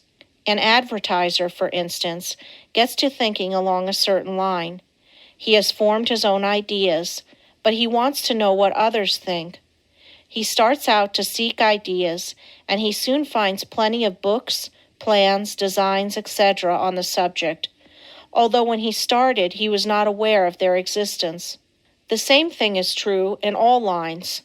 We can attract those things that will help us. Very often we seem to receive help in a miraculous way. It may be slow in coming, but once the silent, unseen forces are put into operation, they will bring results so long as we do our part. They are ever present and ready to aid those who care to use them. By forming a strong mental image of your desire, you plant the thought seed, which begins working in your interest, and in time, that desire, if in harmony with your higher nature, will materialize. It may seem that it would be unnecessary to caution you to concentrate only upon achievement that will be good for you and work no harm to another. But there are many who forget others and their rights in their anxiety to achieve success. All good things are possible for you to have, but only as you bring out your forces into harmony with that law that requires that we met out justice to fellow travelers as we journey along life's road. So first think over the thing wanted, and if it would be good for you to have, say, I want to do this. I am going to work to secure it. The way will be open for me. If you fully grasp the mental thought of success and hold it in the mind each day, you gradually make a pattern or mold, which in time will materialize. But by all means, keep free from doubt and fear, the destructive forces. Never allow these to become associated with your thoughts. At last you will create the desired conditions and receive help in many unlooked-for ways that will lift you out of the undesired environment. Life will then seem very different to you, for you will have found happiness through awakening within yourself the power to become the master of circumstances instead of their slave. To the beginner in this line of thought, some of the things stated in this book may sound strange, even absurd, but instead of condemning them, give them a trial. You will find they work out. The inventor has to work out his idea mentally before he produces it materially. The architect first sees the mental picture of the house he is to plan, and from this works out the one we see. Every object, every enterprise, must first be mentally created. I know a man that started in business with 13 cents and not $1's worth of credit. In 10 years, he has built up a large and profitable business. He attributes his success to two things: belief that he would succeed and hard work. There were times when it did not look like he could weather the storm. He was being pressed by his creditors who considered him bankrupt. They would have taken 50 cents on the dollar for his notes and considered themselves lucky. But by keeping up a bold front, he got an extension of time when needed. When absolutely necessary for him to raise a certain sum at a certain time, he always did it. When he had heavy bills to meet, he would make up his mind that certain people that owed him would pay by a certain date, and they always did. Sometimes he would not receive their check until the last mail of the day of the extension, and I have known him to send out a check with the prospect of receiving a check from one of his customers the following day. He would have no reason other than his belief in the power of affecting the mind of another by concentration of thought for expecting that check, but rarely has he been disappointed. Just put forth the necessary concentrated effort, and you will be wonderfully helped from sources unknown to you.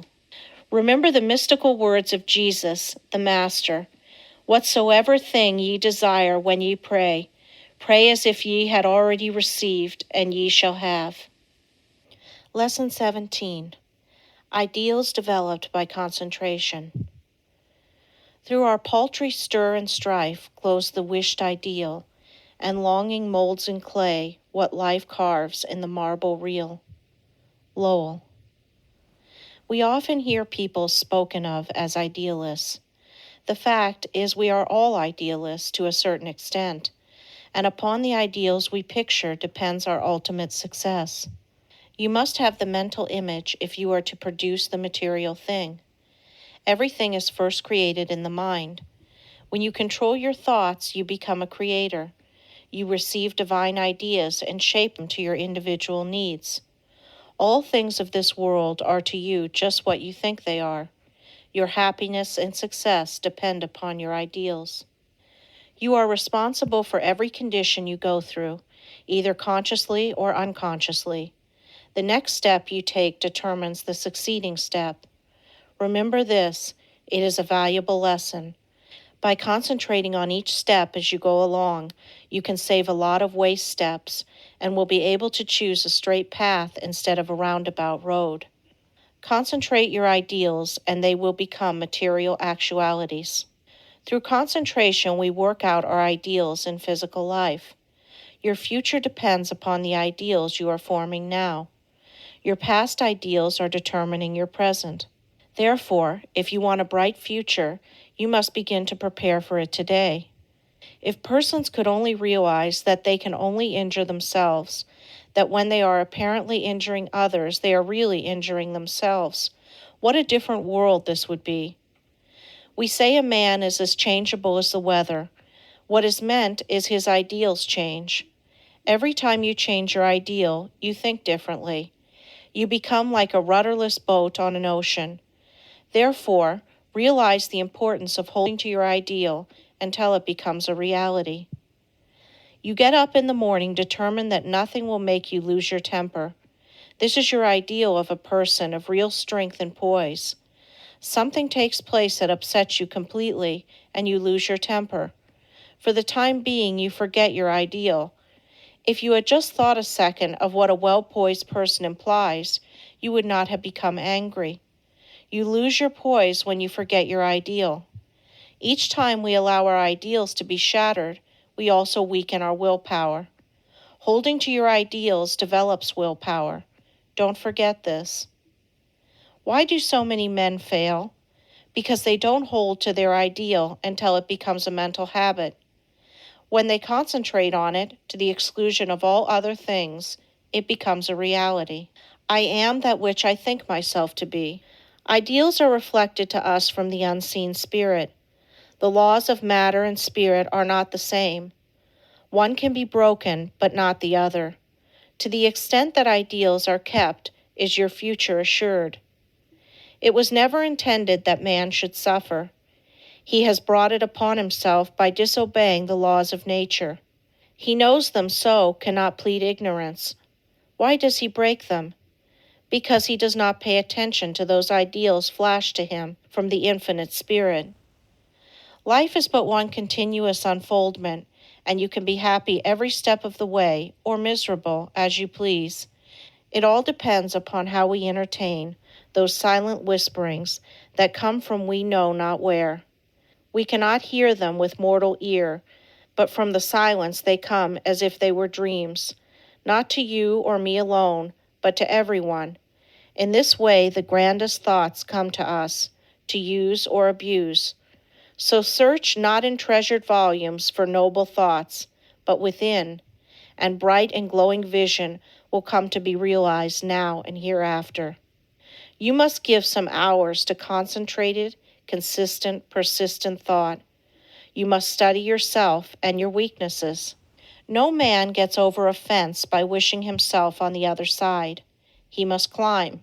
No man gets out of the rut of dull, tiresome, monotonous life by merely wishing himself out of the rut.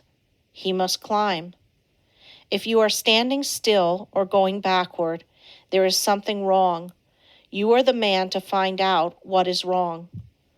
Don't think that you are neglected or not understood or not appreciated. Such thoughts are the thoughts of failure. Think hard about the fact that men who have got what you envy got it by working for it. Don't pity yourself, criticize yourself. You know that the only thing in the world that you have got to count upon is yourself. Lesson 18. Mental Control Through Creation. I attended a banquet of inventors recently. Each inventor gave a short talk on something he thought would be accomplished in the future. Many very much needed things were spoken of. One inventor spoke of the possibilities of wireless telephone. Distance, he said, would shortly be annihilated. He thought we would soon be able to talk to the man in the submarine 40 fathoms below the surface and 1,000 miles away. When he got through, he asked if there were any that doubted what he said. No one spoke up. This was not a case of tactful politeness, as inventors like to argue, but a case where no one present really doubted that the inventor's vision would, in the future, materialize. These shrewd men, some real geniuses, all thought we would in time be able to talk to those 1,000 miles away without media. Now, if we can make an instrument so wonderful that we can send wireless messages 1,000 miles, is there any reason why we should not, through mental control, transmit messages from one person to another? The wireless message should not be as easy to send as the projected thought. The day will come when all business will employ highly developed persons to send out influences. These influences will be so dominating that employees will be partly controlled by them, and so you will profit more and more by your mental powers and depend on them to draw you to all forces of a helping nature. You will be constantly sending out suggestions to your employees and friends. They will receive these unconsciously, but in case yours is the stronger personality, they will carry them out the same as if you had spoken them. This is being done even today. A finely organized company secures the combined effort of all its men. They may be each doing a different kind of work, but all work to bring about the very best results. The whole atmosphere is impregnated with a high standard of workmanship. Everyone feels he must do his best. He could not be in such surroundings and be satisfied to do anything but his best work. A business will exceed only to the extent that the efforts of all are coordinated toward one result. At least one person is needed to direct all toward the desired end. The person at the head does not have to exactly outline to the others what steps to take, but he must possess the mental power of control over others. An up-to-date business letter is not written in a casual, commonplace way today. The writer tries to convey something he thinks the receiver will be interested to know. In this way, he awakens a responsive spirit. Sometimes just the addition of a word or two will change a letter of the matter-of-fact style to one that compels a response. It is not always what is actually in a letter, but the spirit which it breathes that brings the results. That intangible something that defies analysis is the projected thought of the matter that brings back the harvest that it claims. But we should not always claim success for ourselves only. If you are anxious that some friend or relative should succeed, think of this person as becoming successful. Picture him in the position you would like to see him in. If he has a weakness, desire and command that it be strengthened. Think of his shortcomings, which belong to his negative nature, as being replaced by positive qualities. Take a certain part of the day to send him thoughts of upbuilding nature.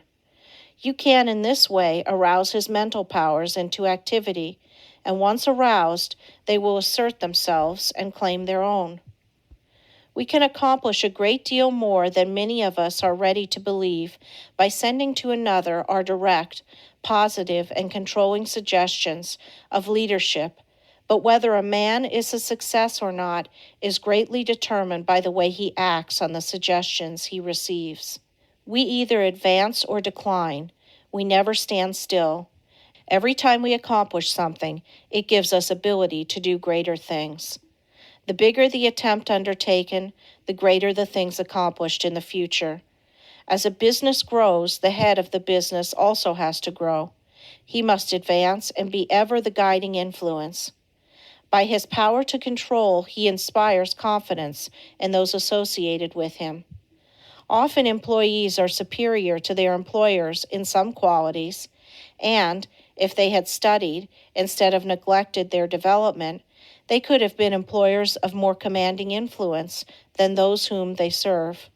Through your mental power, you can generate in another enthusiasm and the spirit of success, which somehow furnishes an impetus to do something worthwhile.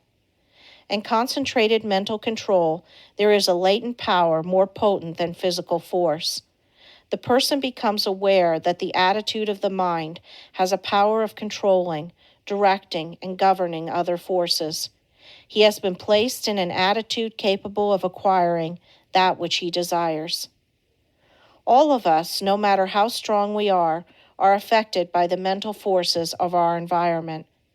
There is no one that can remain neutral to influences. The mind cannot be freed from the forces of a place. If the environment of your place of business is not helpful, it will be harmful. That is why a change of position will often do a person a great deal of good. No person was ever intended to live alone. If you are shut up with only your own thoughts, you suffer from mental starvation. The mind becomes narrow, the mental powers weaken.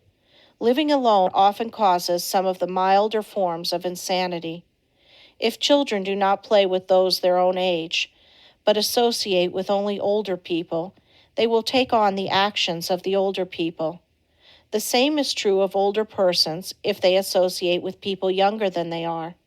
They will take on the spirit of youth. If you wish to retain your youth, you need the influences of youth.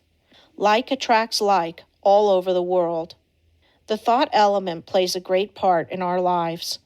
Every business must not only command physical effort, but it must also command thought effort. There must be coordination of thought. All employers should aim to secure employees that think along similar lines. They will work in fuller sympathy with each other. They will better understand each other. This enables them to help each other, which would be utterly impossible if they were not in sympathy with each other. It is this that goes to make up a perfect organization, which directs and influences them toward the one end. Instead of each person being a separate unit, each one is like a spoke in a big wheel. Each member carries his own load, and he would not think of shirking. Anyone working in such an atmosphere could not help turning out his best work. All great leaders must be able to inspire this cooperative spirit. They first secure assistance through their mental control. Then they make their assistants realize the value of mental control. Soon there is a close bond between them. They are working toward a single purpose. They profit by their combined effort. The result is that they accomplish much. If your business is conducted in the right spirit, you can instill your thoughts and your ideas into your employees. Your methods and ideas become theirs. They don't know it, but your mental forces are shaping their work. They are just as certain to produce results as any physical force in nature. The up-to-date businessman of the future is going to take pains to get his employees to think and reason better. He will not want them to become depressed or discouraged. There is time that instead of being wasted, he will endeavor to have them use in concentrated effort that will be profitable to both employer and employed. There must be more of the spirit of justice entering into the business of the future. There is a firm I know that will not hire an employee until he has filled out an application blank. No doubt those that fill it out think it is a foolishness, but it is not. A capable manager can look over this application blank and pretty nearly tell if this person will fit into his management. The main thing he wants to know is the applicant's capacity for efficient, cooperative effort. He wants persons that have faith in themselves. He wants them to realize that when they talk of misfortunes and become blue, they are likely to communicate the same depressing influence to others. The up-to-date manager wants to guard against hiring employees who will obstruct his success. You must realize that every moment spent in thinking of your difficulties of the past, every moment spent in bad company is attracting to you all that is bad, is attracting influences that must be shaken off before you can advance. Many firms prefer to hire employees that never worked before so that they have nothing to unlearn. They are then not trained, but have had no bad business habits to overcome. They are more easily guided and grasp the new materials more effectively because they are not contrary to what they have already learned. They are at once started on the right road, and as they cooperate readily, they receive the mental support of the management and learning the methods that have been perfected. This inspires confidence in themselves, and they soon become efficient and finally, skilled workers. Most big business firms today employ efficiency experts. Each day or week, they are in a different department. They earn their money because they familiarize persons with very little business experience with plans that have taken the expert years of training and much money to perfect. The attitude we take has a great deal more to do with our success than most of us realize. We must be able to generate those forces that are helpful. There is a wonderful power in the thought rightly controlled and projected, and we must, through concentration, develop this power to the fullest possible extent. We are surrounded by many forces of which we know but little at present. Our knowledge of these is to be wonderfully increased. Each year we learn more about these psychic forces which are full of possibilities, of which we are not even dimly conscious. We must believe in mental control, learn more about it, and use it, if we want to command these higher powers and forces which will unquestionably direct the lives of countless future generations. Lessons 19 and 20 of the Power of Concentration. Lesson 19. A Concentrated Will Development. New Method. You will find in this chapter a most effective and most practical method of developing the will. You can develop a strong one if you want to. You can make your will a dynamo to draw you to untold power. Exercises are given which will, if practiced, strengthen your will, just as you would strengthen your muscles by athletic exercises. In starting to do anything, we must first commence with elementary principles. Simple exercises will be given. It is impossible to estimate the ultimate good to be derived from the mental cultivation that comes through these attempts at concentration. Even the simple exercises are not to be thought useless. In no respect, writes Dr. Oppenheim, can a man show a finer quality of willpower than in his own private, intimate life. We are all subjected to certain temptations. The will decides whether we will be just or unjust, pure of thought, charitable in opinion, forbearing in overlooking others' shortcomings, whether we live up to our highest standard. Since these are all controlled by the will, we should find time for plenty of exercises for training of the will in our daily life. You, of course, realize that your will should be trained. You must also realize that to do this requires effort that you alone can command. No one can call it forth for you. To be successful in these exercises, you must practice them in a spirit of seriousness and earnestness. I can show you how to train your will, but your success depends upon your mastery and application of these methods. New methods of will training. Select a quiet room where you will not be interrupted. Have a watch to determine the time, and a notebook in which to enter observations. Start each exercise with date and time of day. Exercise 1. Time decided on. Select some time of the day when most convenient. Sit in a chair and look at the doorknob for 10 minutes. Then write down what you experienced. At first it will seem strange and unnatural. You will find it hard to hold one position for 10 minutes. But keep as still as you can. The time will seem long, for it will probably be the first time you ever sat and did nothing for 10 minutes. You will find your thoughts wandering from the doorknob, and you will wonder what there can be in this exercise. Repeat this exercise for 6 days. 10 p.m., second day. Notes. You should be able to sit quieter, and the time should pass more quickly. You will probably feel a little stronger because of gaining a better control of your will. It will brace you up as you have kept your resolution. 10 p.m., third day. Notes. It may be a little harder for you to concentrate on the doorknob, as perhaps you had a very busy day and your mind kept trying to revert to what you had been doing during the day. Keep on trying and you will finally succeed in banishing all foreign thoughts. Then you should feel a desire to gain still more control. There is a feeling of power that comes over you when you are able to carry out your will. This exercise will make you feel bigger, and it awakens a sense of nobility and manliness. You will say, I find that I can actually do what I want to, and can drive foreign thoughts out. The exercise, I can now see, is valuable. 10 p.m., fourth day. Notes. I found that I could look at the doorknob and concentrate my attention on it at once. Have overcome the tendency to move my legs. No other thoughts try to enter, as I have established the fact that I can do what I want to do and do not have to be directed.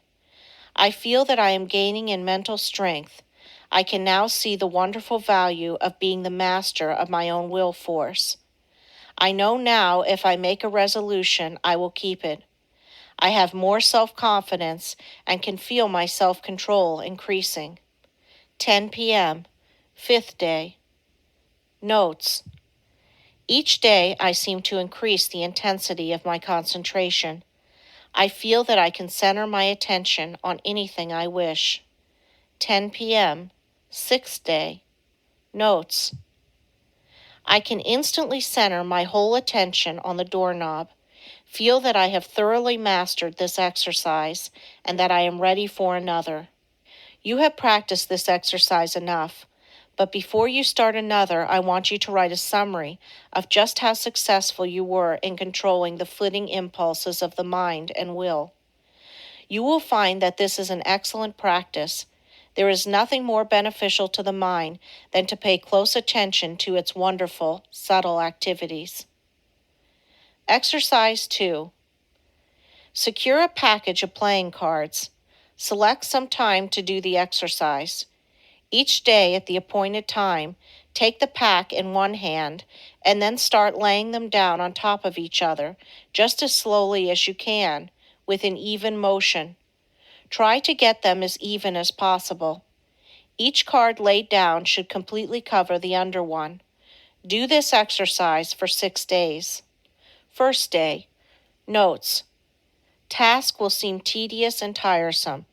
Requires the closest concentration to make each card completely cover the preceding one. You will probably want to lay them down faster.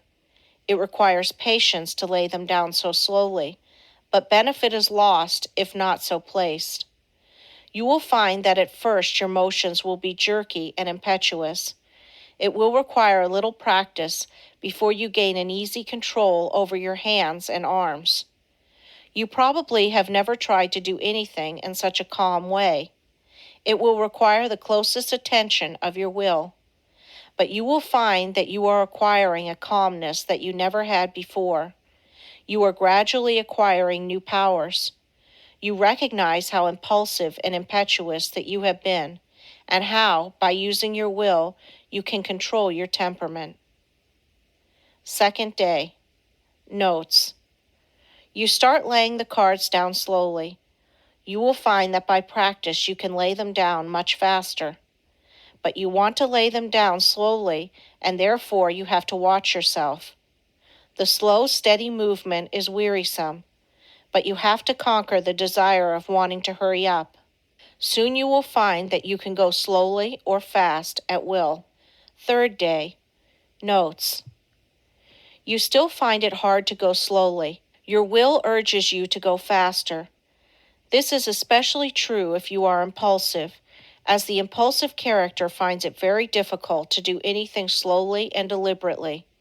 It goes against the grain.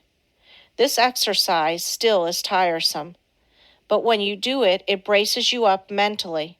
You are accomplishing something you do not like to do. It teaches you how to concentrate on disagreeable tasks. Writing these notes down you will find very helpful. Fourth day. Notes. I find that I am beginning to place the cards in a mathematical way. I find one card is not completely covering another. I am getting a little careless and must be more careful. I command my will to concentrate more. It does not seem so hard to bring it under control. Fifth day. Notes. I find that I am overcoming my jerky movements, that I can lay the cards down slowly and steadily. I feel that I am rapidly gaining more poise. I am getting better control over my will each day, and my will completely controls my movements. I begin to look on my will as a great governing power. I would not think of parting with the knowledge of will I have gained. I find it is a good exercise and know it will help me to accomplish my tasks. Sixth day. Notes. I begin to feel the wonderful possibilities of the will. It gives me strength to think of the power of will. I am able to do so much more and better work now that I realize that I can control my will action. Whatever my task, my will is concentrated on it. I am to keep my will centered there until the task is finished. The more closely and definitely I determine what I shall do, the more easily the will carries it out. Determination imparts compelling force to the will. It exerts itself more. The will and the end act and react on each other. Seventh day. Notes. Now try to do everything you do today faster. Don't hurry or become nervous. Just try to do everything faster, but in a steady manner. You will find that the exercises you have practiced in retardation have steadied your nerves and thereby made it possible to increase your speed. The will is under your command. Make it carry out resolutions rapidly. This is how you build up your self-control and your self-command. It is then that the human machine acts as its author dictates. You certainly should now be able to judge of the great benefit that comes from writing out your introspections each day. Of course, you will not have the exact experience given in these examples, but some of these will fit your case. Be careful to study your experiences carefully and make as true a report as you can. Describe your feelings just as they seem to you. Allow your fancies to color your report and it will be worthless. You have pictured conditions as you see them. In a few months, if you again try the same exercises, you will find your report very much better. By these introspections, we learn to know ourselves better, and with this knowledge can wonderfully increase our efficiency. As you become used to writing out your report, it will become more accurate. You thus learn how to govern your impulses, activities, and weaknesses. Each person should try to plan exercises that will best fit his needs. If not convenient for you to practice exercises every day, take them twice or 3 times a week, but carry out any plan you decide to try. If you cannot devote 10 minutes a day to the experiments, start with 5 minutes and gradually increase the time.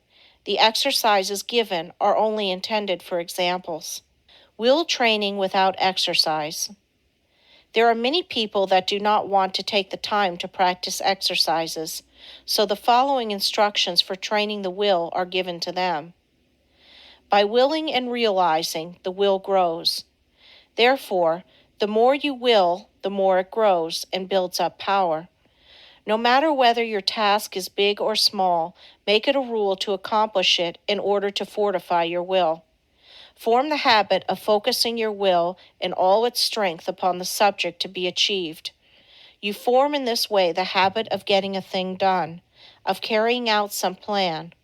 You acquire the feeling of being able to accomplish that which lies before you, no matter what it is. This gives you confidence and a sense of power that you get in no other way. You know when you can make a resolution that you will keep it. You do not tackle new tasks in a half-hearted way, but with a bold, brave spirit. We know that the will is able to carry us over big obstacles. Knowing this, despair never claims us for a victim. We have wills and are going to use them with more and more intensity, thus giving us the power to make our resolutions stronger, our actions freer, and our lives finer and better. The education of the will should not be left to chance. It is only definite tasks that will render it energetic, ready, persevering, and consistent. The only way it can be done is by self-study and self-discipline. The cost is effort, time, and patience, but the returns are valuable. There are no magical processes leading to will development, but the development of your will works wonders for you because it gives you self-mastery, personal power, and energy of character. Concentration of the will to win. The adaptability of persons to their business environment is more a matter of determination than anything else. In this age, we hear a good deal of talk about a man's aptitudes. Some of his aptitudes, some of his powers, may be developed to a wonderful extent, but he is really an unknown quality until all his latent powers are developed to their highest possible extent. He may be a failure in one line and a big success in another. There are many successful men that did not succeed well at what they first undertook, but they profited by their efforts in different directions, and this fitted them for higher things. Whereas, had they refused to adjust themselves to their environment, the tide of progress would have swept them into oblivion. My one aim in all my works is to try and arouse in the individual the effort and determination to develop his full capacities, his highest possibilities. One thing I want you to realize at the start, that it is not so much ability as it is the will to do that counts. Ability is very plentiful, but organizing initiative and creative power are not plentiful. It is easy to get employees, but to get someone to train them is harder. Their abilities must be directed to the work they can do. They must be shown how, while at work, to conserve their energy, and they must be taught to work in harmony with others, for most business concerns are dominated by a single personality. Concentrating on driving force within. We are all conscious, at times, that we have somewhere within us an active driving force that is ever trying to push us onward to better deeds. It is that force that makes us feel determined at times to do something worthwhile. It is not thought, emotion, or feeling. This driving force is something distinct from thought or emotion. It is a quality of the soul, and therefore it has a consciousness all its own. It is the I will do of the will. It is the force that makes the will concentrate. Many have felt this force working within them, driving them on to accomplish their tasks. All great men and women become conscious that this supreme and powerful force is their ally in carrying out great resolutions. This driving force is within all, but until you reach a certain stage, you do not become aware of it. It is most useful to the worthy. It springs up naturally without any thought of training. It comes unprovoked and leaves unnoticed. Just what this force is we do not know, but we do know that it is what intensifies the will in demanding just and harmonious action. The ordinary human being, merely as merchandise, if he could be sold as a slave, would be worth $10,000. If somebody gave you a $5,000 automobile, you would take very good care of it. You wouldn't put sand in the carburetor, or mix water with the gasoline, or drive it furiously over rough roads, or leave it out to freeze at night.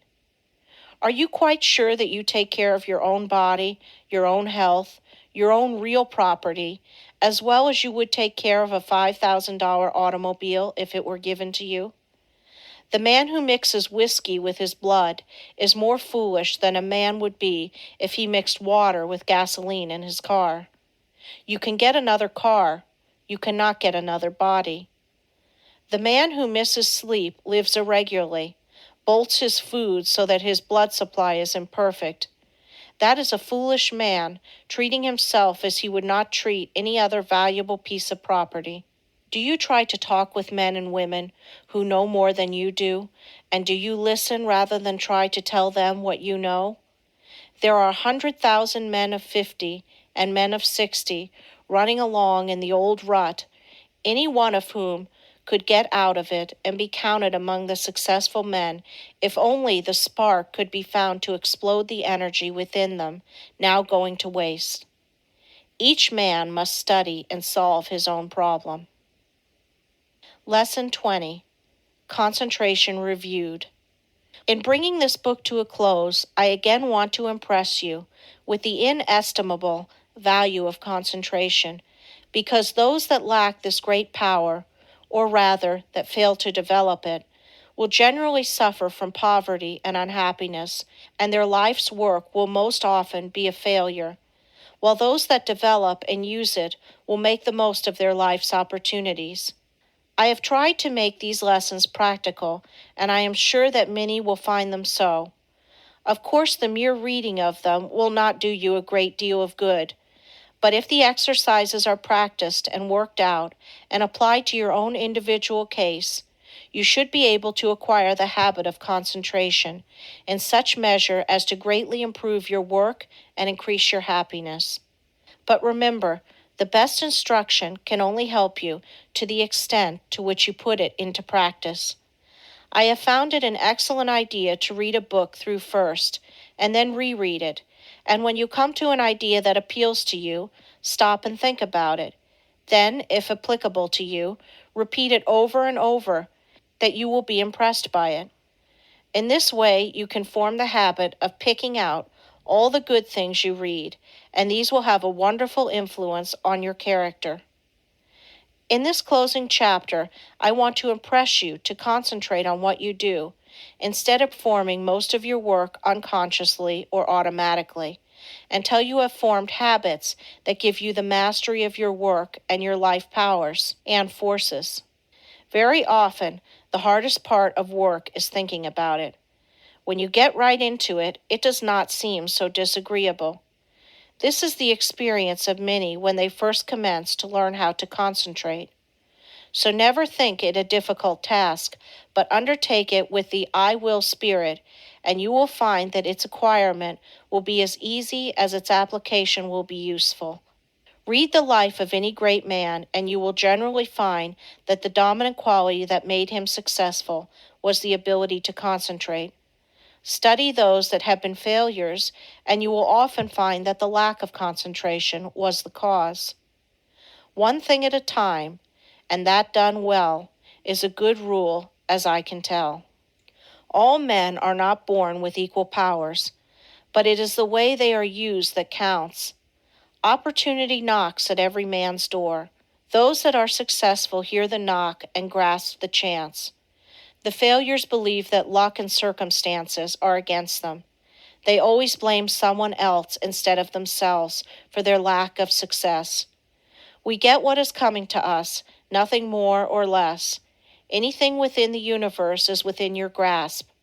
Just use your latent powers and it is yours. You are aided by both visible and invisible forces when you concentrate on either to do or to be. Everyone is capable of some concentration, for without it you would be unable to say or do anything.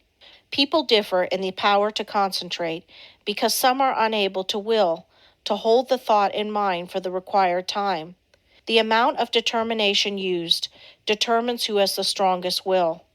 No one's is stronger than yours. Think of this whenever you go against a strong opponent. Never say, I can't concentrate today. You can do it just the minute you say, I will. You can keep your thoughts from straying, just the same as you can control your arms. When once you realize this fact, you can train the will to concentrate on anything you wish. If it wanders, it is your fault. You are not utilizing your will. But don't blame it on your will and say it is weak. The will is just the same whether you act as if it were weak or as if it were strong. When you act as if your will is strong, you say, I can. When you act as if it were weak, you say, I can't. It requires the same amount of effort in each case. Some men get in the habit of thinking I can't and they fail. Others think I can and succeed. So remember, it is for you to decide whether you will join the army of I can't or I can. The big mistake with so many is that they don't realize that when they say, I can't, they really say, I won't try. You cannot tell what you can do until you try. Can't means you will not try. Never say you cannot concentrate, for when you do, you are really saying that you refuse to try. Whenever you feel like saying, I can't, say instead, I possess all will and I can use as much as I wish. You only use as much as you have trained yourself to use. An experiment to try. Before going to bed tonight, repeat, I am going to choose my own thoughts and to hold them as long as I choose. I am going to shut out all thoughts that weaken or interfere, that make me timid. My will is as strong as anyone else. While going to work the next morning, repeat this over. Keep this up for a month and you will find you will have a better opinion of yourself. These are the factors that make you a success. Hold fast to them always. Concentration is nothing but willing to do a certain thing. All foreign thoughts can be kept out by willing that they stay out. You cannot realize your possibilities until you commence to direct your mind. You then do consciously what you have before done unconsciously. In this way you note mistakes, overcome bad habits, and perfect your conduct. You have at times been in a position that required courage, and you were surprised at the amount you showed. Now when once you arouse yourself, you have this courage all the time, and it is not necessary to have a special occasion reveal it to you. My object in so strongly impressing this on your mind is to make you aware that the same courage, the same determination that you show at certain exceptional times, you have at your command at all times. It is a part of your vast resources. Use it often and well in working out the highest destiny of which you are capable. Final concentration instruction. You now realize that, in order to make your life worthy, useful, and happy, you must concentrate.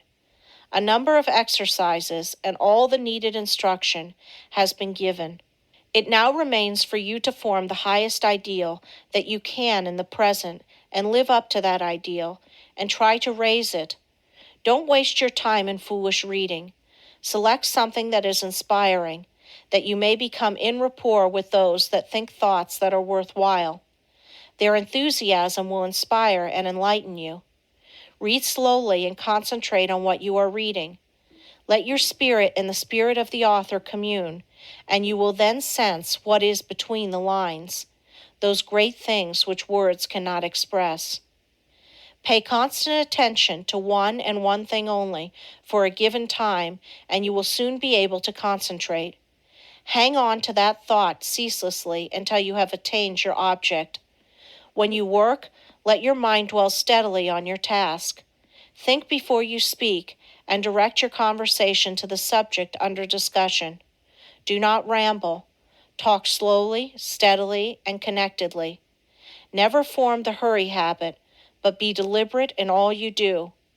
Assume static attributes without moving a finger or an eyelid or any part of your body. Read books that treat of but one continuous subject. Read long articles and recall the thread of the argument. Associate yourself with people who are steady, patient, and tireless in their thought, action, and work. See how long you can sit still and think on one subject without interruption. Concentrating on the higher self. Father Time keeps going on and on. Every day he rolls around means one less day for you on this planet.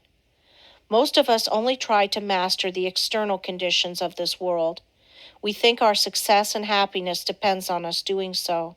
These are, of course, important, and I don't want you to think they are not, but I want you to realize that when death comes, only those inherent and acquired qualities and conditions within the mentality, your character, conduct, and soul growth will go with you.